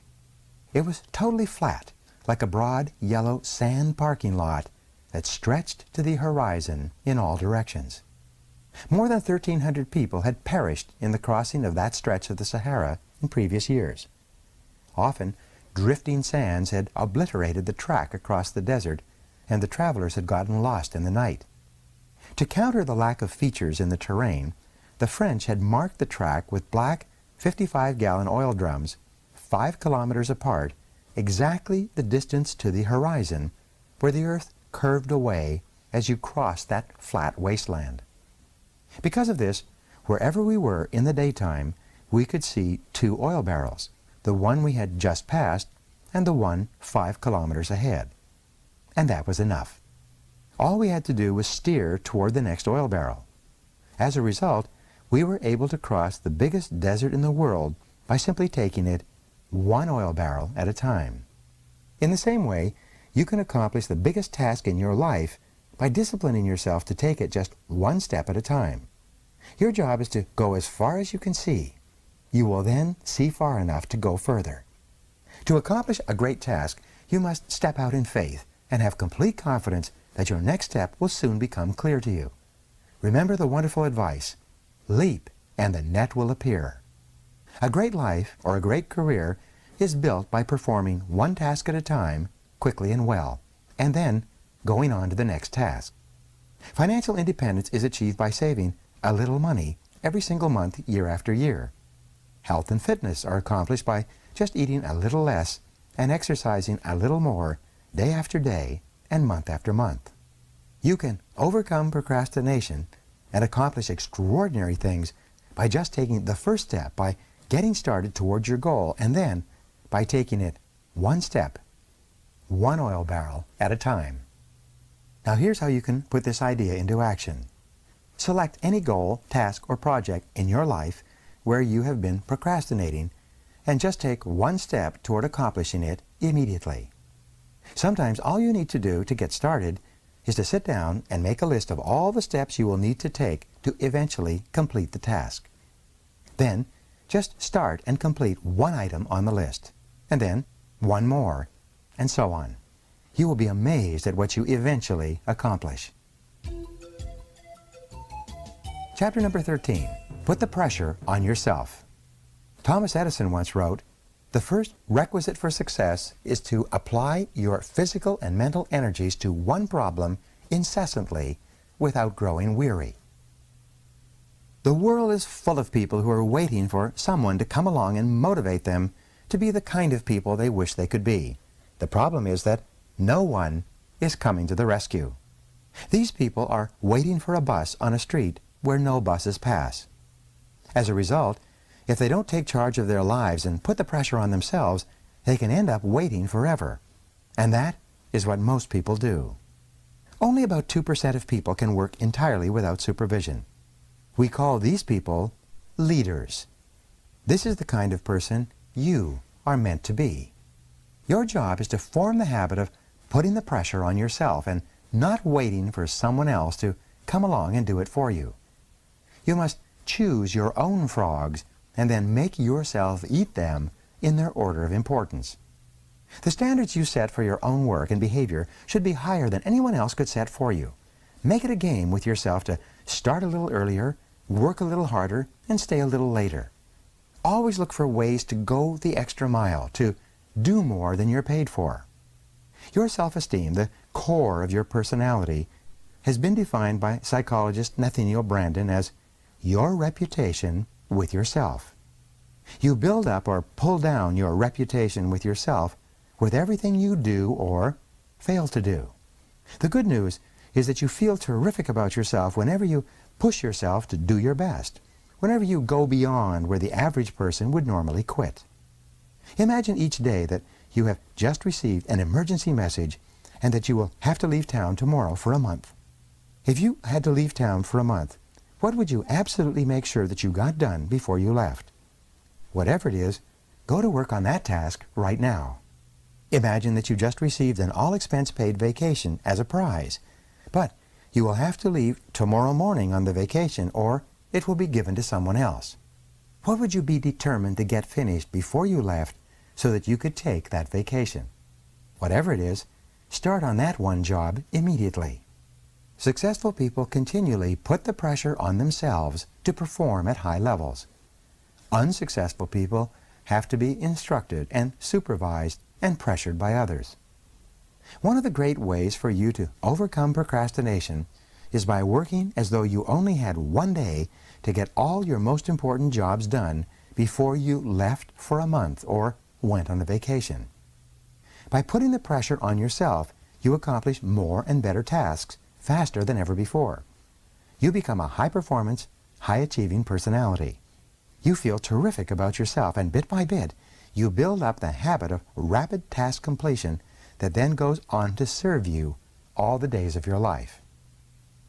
Now here's how you can put these ideas into action. Set deadlines and sub-deadlines on every task and activity. Create your own forcing system. Raise the bar on yourself and don't let yourself off the hook. Once you've set yourself a deadline, stick to it and even try to beat it. Write out every step of a major job or project before you begin. Then, determine how many minutes and hours you will require to complete each phase. Organize your daily and weekly calendars to create time segments where you work exclusively on these tasks. Chapter 14 is entitled, Maximize Your Personal Powers. John Haggai once wrote, "Gather in your resources, rally all your faculties, marshal all your energies, focus all your capabilities upon mastery of at least one field of endeavor." The raw material of personal performance and productivity is contained in your physical, mental, and emotional energies. One of the most important requirements for being happy and productive is for you to guard and nurture your energy levels at all times. Your body is like a machine that uses food, water, and rest to generate energy that you then use to accomplish important tasks in your life and work. When you are fully rested, you can get 2 times, 3 times, and even 5 times as much done as when you're tired. The rule is that your productivity begins to decline after 8 or 9 hours of work. For this reason, working long hours into the night, although it is sometimes necessary, means that you are usually producing less and less in more and more time. The more tired you get, the worse is your work and the more mistakes you make. At a certain point, like a battery that is run down, you can reach the wall and simply be unable to continue. The fact is that you have specific times during the day when you are at your best. You need to identify these times and discipline yourself to use them on your most important and challenging tasks. Most people are at their best in the mornings after a good night's sleep. Some people are better in the afternoons. A few people are most creative and productive in the evenings or late at night. A major reason for procrastination is fatigue, or attempting to start on a task when you're tired. You have no energy or enthusiasm. Like a coal engine in the morning, you can't seem to get yourself started. Whenever you feel overtired and overwhelmed with too much to do and too little time, stop yourself and just say, "All I can do is all I can do." Sometimes the very best use of your time is to go home early and go to bed and sleep for 10 hours straight. This can completely recharge you and enable you to get 2 or 3 times as much work done the following day and of a far higher quality than if you had continued working long into the night. According to many researchers, the average American is not getting enough sleep relative to the amount of work he or she is doing. Millions of Americans are working in a mental fog as a result of working too much and sleeping too little. One of the smartest things you can do is to turn off the television and get to bed by 10 o'clock each night during the week. Sometimes 1 extra hour of sleep per night can change your entire life. Here's a rule for you. Take 1 full day off every week. During this day, either Saturday or Sunday, absolutely refuse to read, clear your correspondence, catch up on things from the office, or do anything that taxes your brain. Instead, go to a movie, exercise, spend time with your family, go for a walk, or participate in any activity that allows your brain to completely recharge itself. It is true that a change is as good as a rest. Take regular vacations each year, both long weekends and 1- and 2-week breaks to rest and rejuvenate. You are always the most productive after a weekend off or a vacation.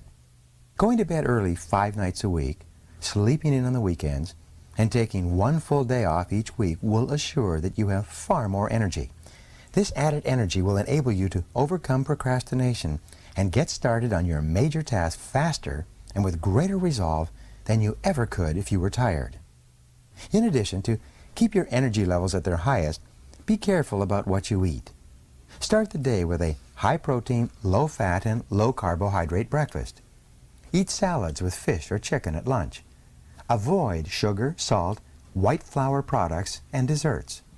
Avoid soft drinks and candy bars or pastries.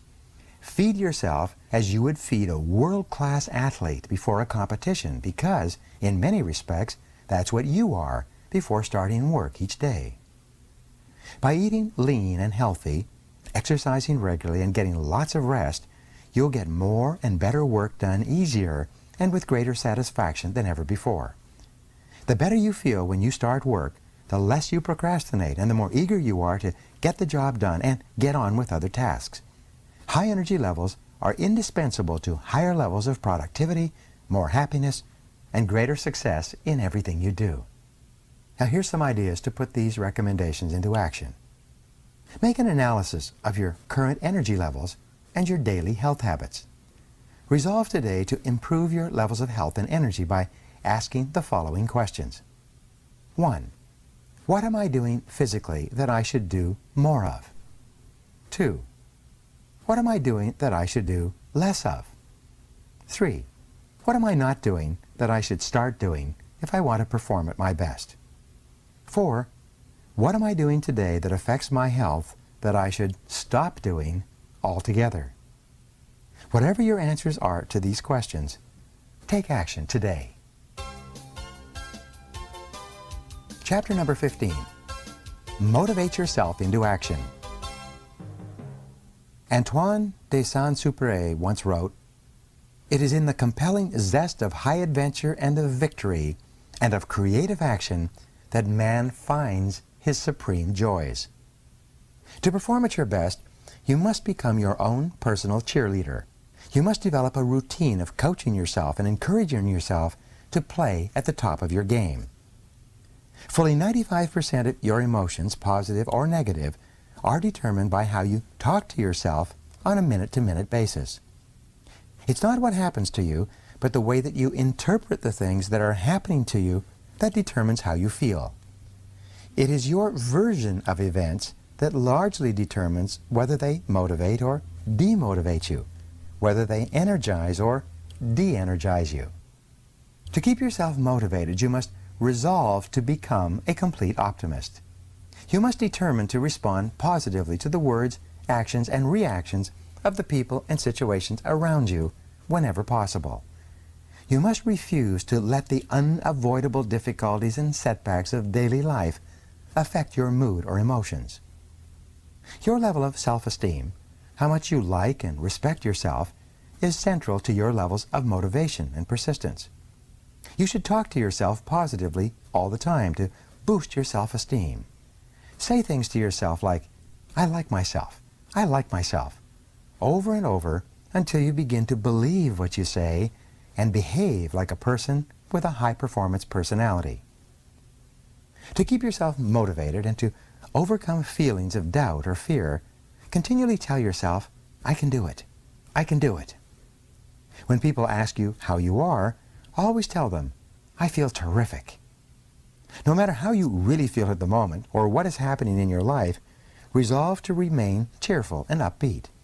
It's been said that you should never share your problems with others because 80% of people don't care about your problems anyway, and the other 20% are kind of glad that you've got them in the first place. In study after study, psychologists have determined that optimism is the most important quality you can develop for personal and professional success and happiness. It seems that optimists have 3 special behaviors all learned through practice and repetition. Here they are. First, optimists look for the good in every situation. No matter what goes wrong, they always look for something good or beneficial. And, not surprisingly, they always seem to find it. Second, optimists always seek the valuable lesson in every setback or difficulty. They believe that difficulties come not to obstruct, but to instruct. They believe that each setback or obstacle contains a valuable lesson they can learn and grow from, and they are determined to find it. Third, optimists always look for the solution to every problem. Instead of blaming or complaining when things go wrong, they become action-oriented. They ask questions like, what's the solution? What can we do now? What's the next step? In addition, people who are habitually optimistic, positive, and upbeat think and talk continually about their goals. They think and talk about the future and where they're going, rather than the past and where they came from. They're always looking forward rather than backward. When you continually visualize your goals and ideals and talk to yourself in a positive way, you feel more focused and energized. You feel more confident and creative. You experience a greater level of control and personal power. And the more positive and motivated you feel, the more eager you are to get started, and the more determined you are to keep going. Here's a way to put this idea into action. Control your thoughts. Remember, you become what you think about most of the time. Be sure that you are thinking and talking about the things you want rather than the things you don't want. Keep your mind positive by accepting complete responsibility for yourself and for everything that happens to you. Refuse to criticize or blame others for anything.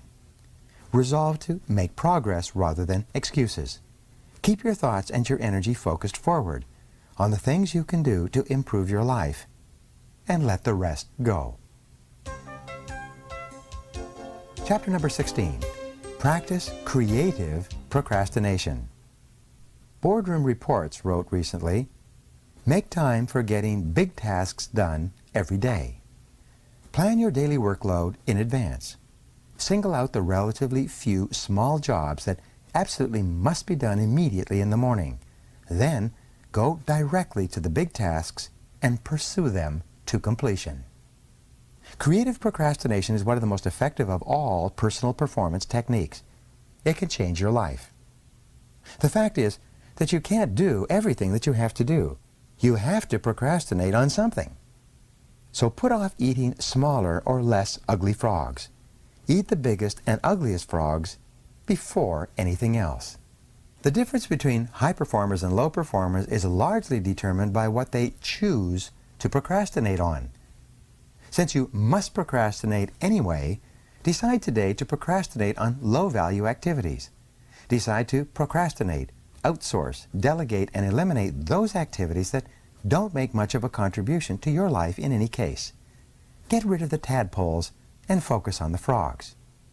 Here's a key point. To set proper priorities, you must set posteriorities as well. A priority is something that you do more of and sooner, while a posteriority is something that you do less of and later, if at all. Here's a rule.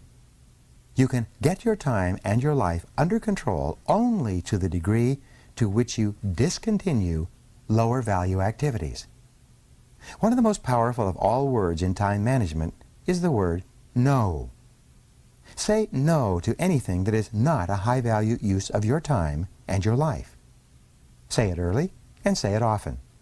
The fact is that you have no spare time. As we say, your dance card is full. For you to do something new, you must complete or stop doing something old. Getting in requires getting out. Picking up means putting down. Creative procrastination is the act of thoughtfully and deliberately deciding upon the exact things you are not going to do right now, if ever. Most people engage in unconscious procrastination. This means that they procrastinate without thinking about it. As a result, they procrastinate on the big, hard, valuable, important tasks that can have significant long-term consequences in their lives and careers. You must avoid this common tendency at all costs. Your job is to deliberately procrastinate on tasks that are of low value so that you have more time for tasks that can really make a difference in your life and work. Continually review your duties and responsibilities to identify time-consuming tasks and activities that you can abandon with no real loss. This is an ongoing responsibility for you that never ends. For example, a friend of mine, when he was single, was an avid golfer. He liked to golf 3 or 4 times a week, 3 to 4 hours each time. Over a period of years, however, he started a business, got married, had 2 children. But he still played golf 3 or 4 times a week until he finally realized that his time on the golf course was causing him enormous stress at home and at the office. It was only by abandoning most of his golf games that he could get his life back under control. Review your activities outside the office to decide which ones are not important. Cut down on television watching and spend the time saved with your family, reading, exercising, or doing something that enhances your life. Look at your work activities and identify the tasks that you could delegate or eliminate to free up more time for the work that really counts.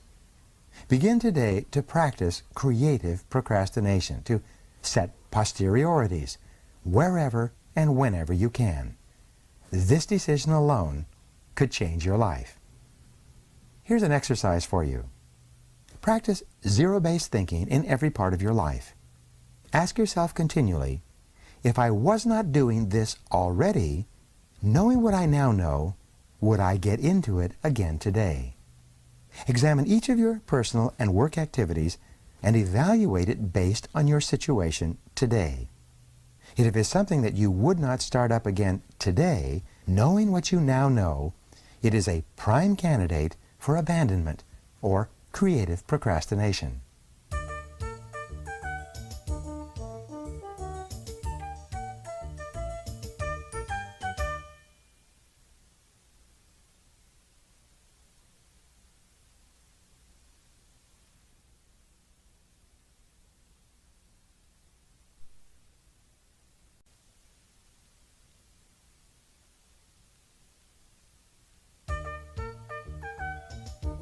Chapter 17.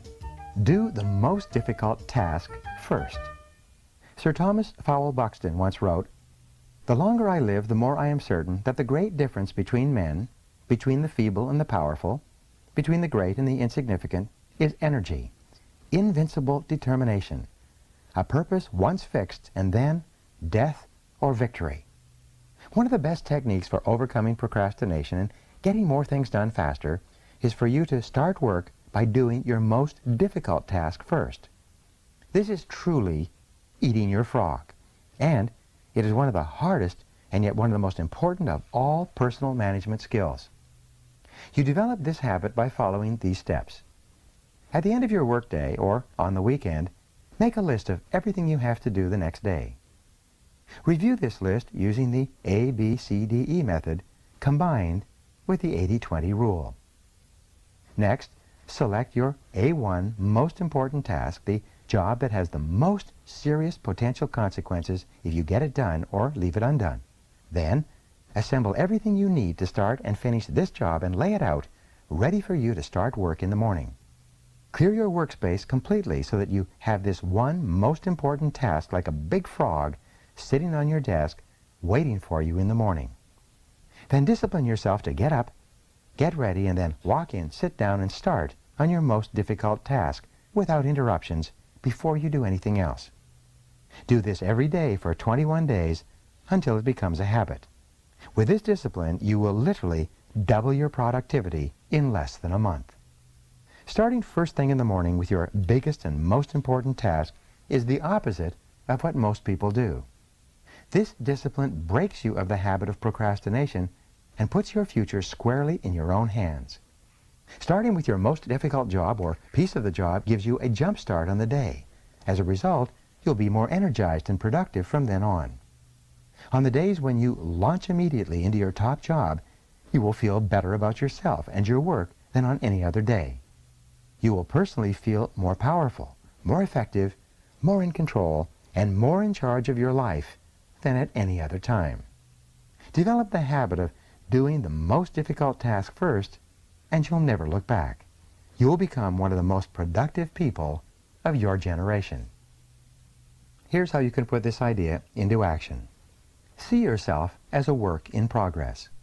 Dedicate yourself to developing the habits of high productivity by practicing them repeatedly until they become automatic and easy. One of the most powerful phrases you can learn and apply is just for today. Don't worry about changing yourself for your whole life.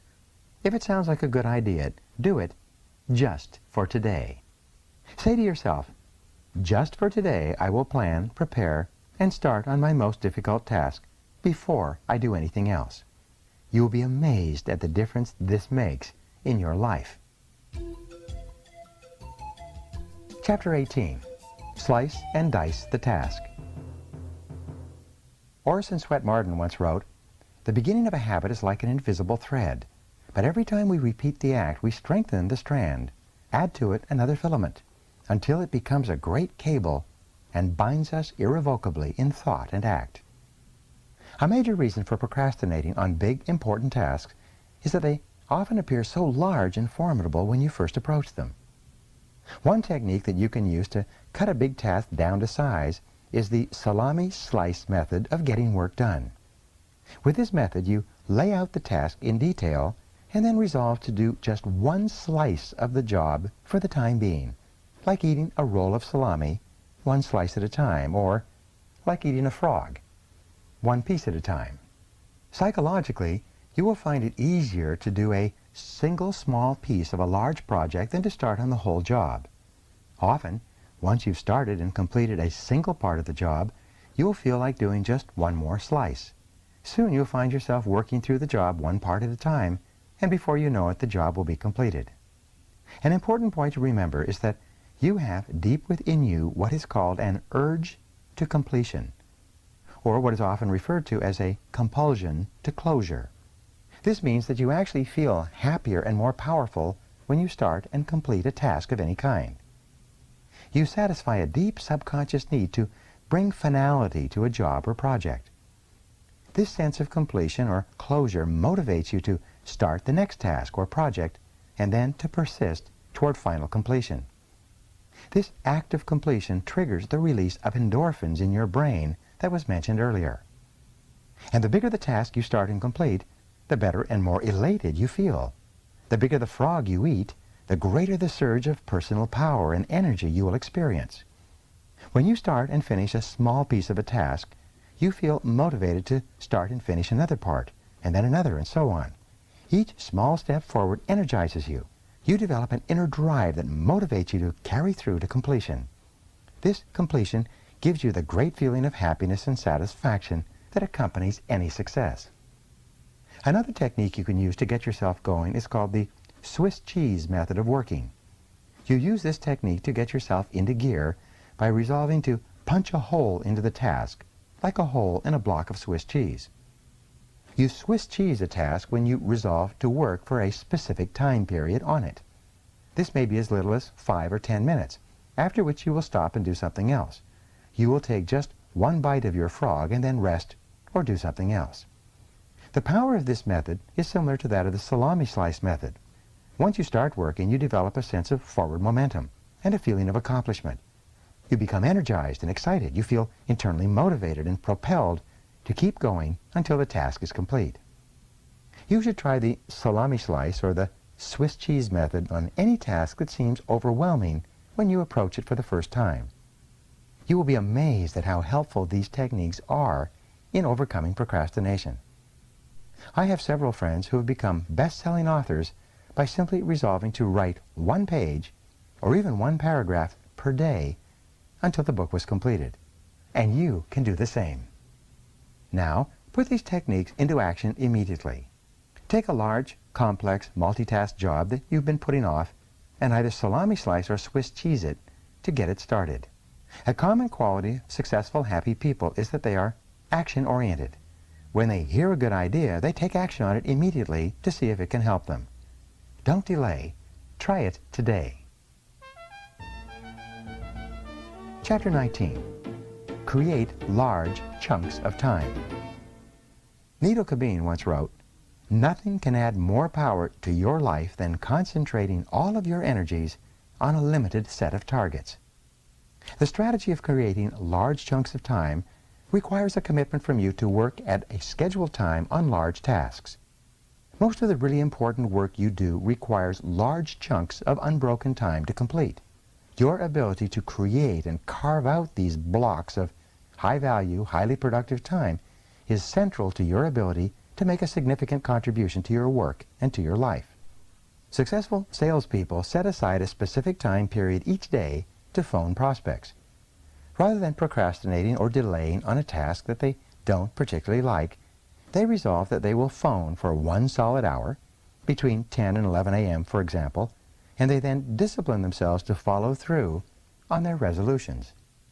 Many business executives set aside a specific time each day to call customers directly to get feedback. Some people allocate specific 30 to 60-minute time periods each day for exercise. Many people read great books, 15 minutes each night before retiring. In this way, over time, they eventually read dozens of the best books ever written. The key to the success of this method of working in specific time segments is for you to plan your day in advance and specifically schedule a fixed time period for a particular activity or task. You make work appointments with yourself and then discipline yourself to keep them. You set aside 30, 60, and 90-minute time segments that you use to work on and complete important tasks. Many highly productive people schedule specific activities in pre-planned time slots all day long. These people build their work lives around accomplishing key tasks one at a time. As a result, they become more and more productive and eventually produce 2 times, 3 times, and 5 times as much as the average person. A time planner, broken down by day, hour, and minute, organized in advance, can be one of the most powerful personal productivity tools of all. It enables you to see where you can consolidate and create blocks of time for concentrated work. During this working time, you turn off the telephone, eliminate all distractions, and work non-stop. One of the best work habits of all is for you to get up early and work at home in the morning for several hours. You can get 3 times as much work done at home without interruptions as you ever could in a busy office where you are surrounded by people and bombarded by phone calls. When you fly on business, you can create your office in the air by planning your work thoroughly before you depart. When the plane takes off, you can work non-stop for the entire flight. You will be amazed at how much work you can go through when you work steadily in an airplane without interruptions. One of the keys to high levels of performance and productivity is for you to make every minute count. Use travel and transition times, what are often called gifts of time, to complete small chunks of larger tasks. Remember, the pyramids were built 1 block at a time. A great life and a great career is built 1 task, and often 1 part of a task, at a time. Your job in time management is to deliberately and creatively organize the concentrated time periods you need to get your jobs done well and on schedule. Here's some ways to apply this idea. Think continually of different ways that you can save, schedule, and consolidate large chunks of time. Use this time to work on important tasks with the most significant long-term consequences. Make every minute count. Work steadily and continuously without diversion or distraction by planning and preparing your work in advance. Most of all, keep focused on the most important results for which you are responsible. Chapter number 20, Develop a Sense of Urgency. Napoleon Hill once wrote, "Do not wait. The time will never be just right. Start where you stand and work with whatever tools you may have at your command, and better tools will be found as you go along." Perhaps the most outwardly identifiable quality of a high-performing man or woman, as I've mentioned earlier, is action orientation. Highly productive people take the time to think, plan, and set priorities. They then launch quickly and strongly toward their goals and objectives. They work steadily, smoothly, and continuously, and seem to go through enormous amounts of work in the same time period that the average person spends socializing, wasting time, and working on low-value activities. When you work on high-value tasks at a high and continuous level of activity, you can actually enter into an amazing mental state called flow. Almost everyone has experienced this at some time. Really successful people are those who get themselves into this state far more often than the average. In the state of flow, which is the highest human state of performance and productivity, something almost miraculous happens to your mind and emotions. You feel elated and clear. Everything you do seems effortless and accurate. You feel happy and energized. You experience a tremendous sense of calm and personal effectiveness. In the state of flow, identified and talked about over the centuries, you actually function on a higher plane of clarity, creativity, and competence. You are more sensitive and aware. Your insight and intuition function with incredible precision. You see the interconnectedness of people and circumstances around you. You often come up with brilliant ideas and insights that enable you to move ahead even more rapidly. One of the ways that you can trigger this state of flow is by developing a sense of urgency. This is an inner drive and desire to get on with a job quickly and get it done fast. This inner drive is an impatience that motivates you to get going and to keep going. A sense of urgency feels very much like racing against yourself. With this ingrained sense of urgency, you develop a bias for action. You take action rather than talking continually about what you are going to do. You focus on specific steps you can take immediately. You concentrate on the things you can do right now to get the results you want and achieve the goals you desire. A fast tempo seems to go hand in hand with all great success. Developing this tempo requires that you start moving and keep moving at a steady rate. When you become an action-oriented person, you activate what is called the momentum principle of success. This principle says that although it may take tremendous amounts of energy to overcome inertia and get going initially, it then takes far less energy to keep going. The good news is that the faster you move, the more energy you have. The faster you move, the more you get done, and the more effective you feel. The faster you move, the more experience you get, and the more you learn. The faster you move, the more competent and capable you become at your work. A sense of urgency shifts you automatically onto the fast track in your career. The faster you work and the more you get done, the higher will be your levels of self-esteem, self-respect, and personal pride. One of the simplest and yet most powerful ways to get yourself started is to repeat the words, "Do it now, do it now, do it now," over and over to yourself. If you feel yourself slowing or becoming distracted by conversations or low-value activities, repeat to yourself the words, "Back to work, back to work, back to work," over and over. In the final analysis, nothing will help you more in your career than for you to get the reputation for being the kind of person who gets important work done quickly and well. This reputation will make you one of the most valuable and respected people in your field. Now here's how you can apply these ideas. Resolve today to develop a sense of urgency in everything you do. Select one area where you have a tendency to procrastinate and make a decision to develop the habit of fast action in that area. When you see an opportunity or a problem, take action immediately. When you're given a task or responsibility, do it quickly and report back fast. Move rapidly in every important area of your life.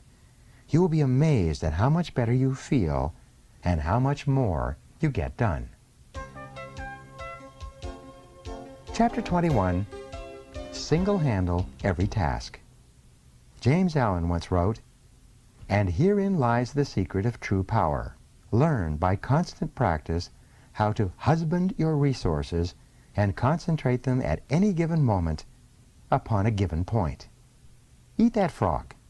Every bit of planning, prioritizing, and organizing comes down to this simple concept. Your ability to select your most important task, to begin it, and then to concentrate on it single-mindedly until it is complete is the key to high levels of performance and personal productivity. Every great achievement of humankind has been preceded by a long period of hard, concentrated work until the job was done.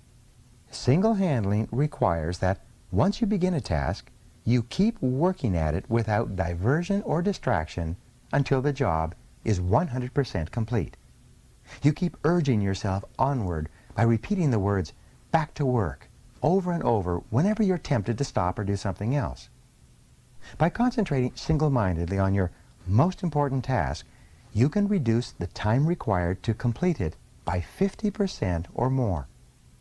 It's been estimated that the tendency to start and stop a task, to pick it up, put it down, and come back to it, can increase the time necessary to complete the task by as much as 500%.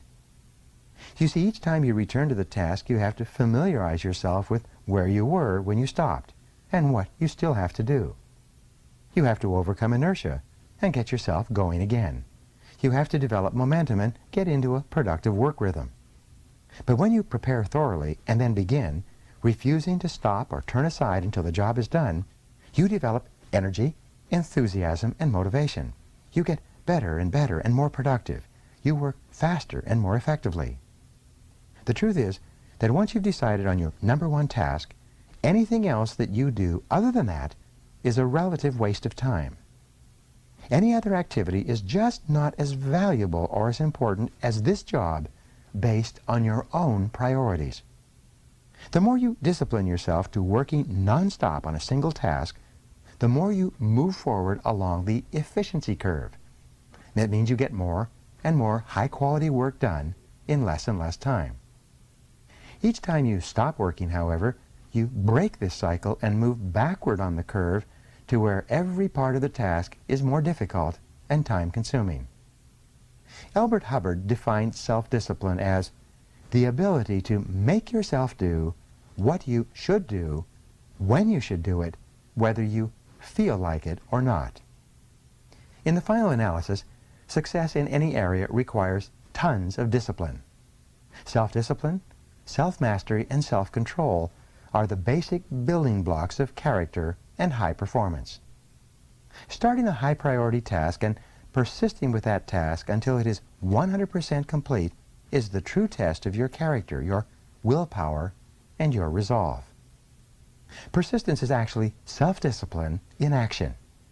The good news is that the more you discipline yourself to persist on a major task, the more you like and respect yourself, and the higher is your self-esteem.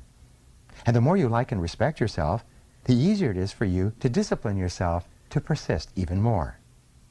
By focusing clearly on your most valuable task and concentrating single-mindedly until it is 100% complete, you actually shape and mold your own character. You become a superior person. You become a stronger, more competent, more confident, and happier person. You feel more powerful and productive. You eventually feel capable of setting and achieving any goal. You become the master of your own destiny. You place yourself on an ascending spiral of personal effectiveness on which your future is absolutely guaranteed. And the key to all of this is for you to determine the most valuable and important thing you could possibly do at every single moment, and then eat that frog. Here's something you can do immediately. Take action. Resolve today to select the most important task or project that you could complete, and then launch into it immediately. Once you start your most important task, discipline yourself to persevere without diversion or distraction until it is 100% complete. See it as a test to determine whether you are the kind of person who can make a decision to complete something and then carry it out. Once you begin, refuse to stop until the job is finished. Now here's the conclusion, and let's put it all together. The key to happiness, satisfaction, great success, and a wonderful feeling of personal power and effectiveness is for you to develop the habit of eating your frog first thing every day when you start work. Fortunately, this is a learnable skill that you can acquire through repetition. And when you develop the habit of starting on your most important task before anything else, your success is assured. Here's a summary of the 21 great ways to stop procrastinating and get more things done faster. Review these rules and principles regularly until they become firmly ingrained in your thinking and actions, and your future will be guaranteed. Number 1, set the table. Decide exactly what you want. Clarity is essential. Write out your goals and objectives before you begin. Number 2, plan every day in advance. Think on paper. Every minute you spend in planning can save you 5 or 10 minutes in execution. Number 3, apply the 80-20 rule to everything you do. 20% of your activities will account for 80% of your results. Always concentrate your efforts on that top 20%. Number 4, consider the consequences. Your most important tasks and priorities are those that can have the most serious consequences, positive or negative, on your life or work. Focus on these tasks above all else. Number 5, practice the ABCDE method continually. Before you begin work on a list of tasks, take a few moments to organize them by value and priority so that you can be sure of working on your most important activities. Number 6, focus on key result areas. Identify and determine those results that you absolutely, positively have to get done to do your job well, and work on them all day long. Number 7, obey the law of force deficiency. There is never enough time to do everything, but there's always enough time to do the most important things. What are they? Number 8, prepare thoroughly before you begin. Proper prior preparation prevents poor performance. Number 9, do your homework. The more knowledgeable and skilled you become at your key tasks, the faster you start them and the sooner you get them done. Number 10, leverage your special talents. Determine exactly what it is that you are very good at doing or could be very good at, and throw your whole heart into doing those specific things very, very well. Number 11, identify your key constraints. Determine the bottlenecks or choke points, internally or externally, that set the speed at which you achieve your most important goals, and then focus on alleviating those constraints.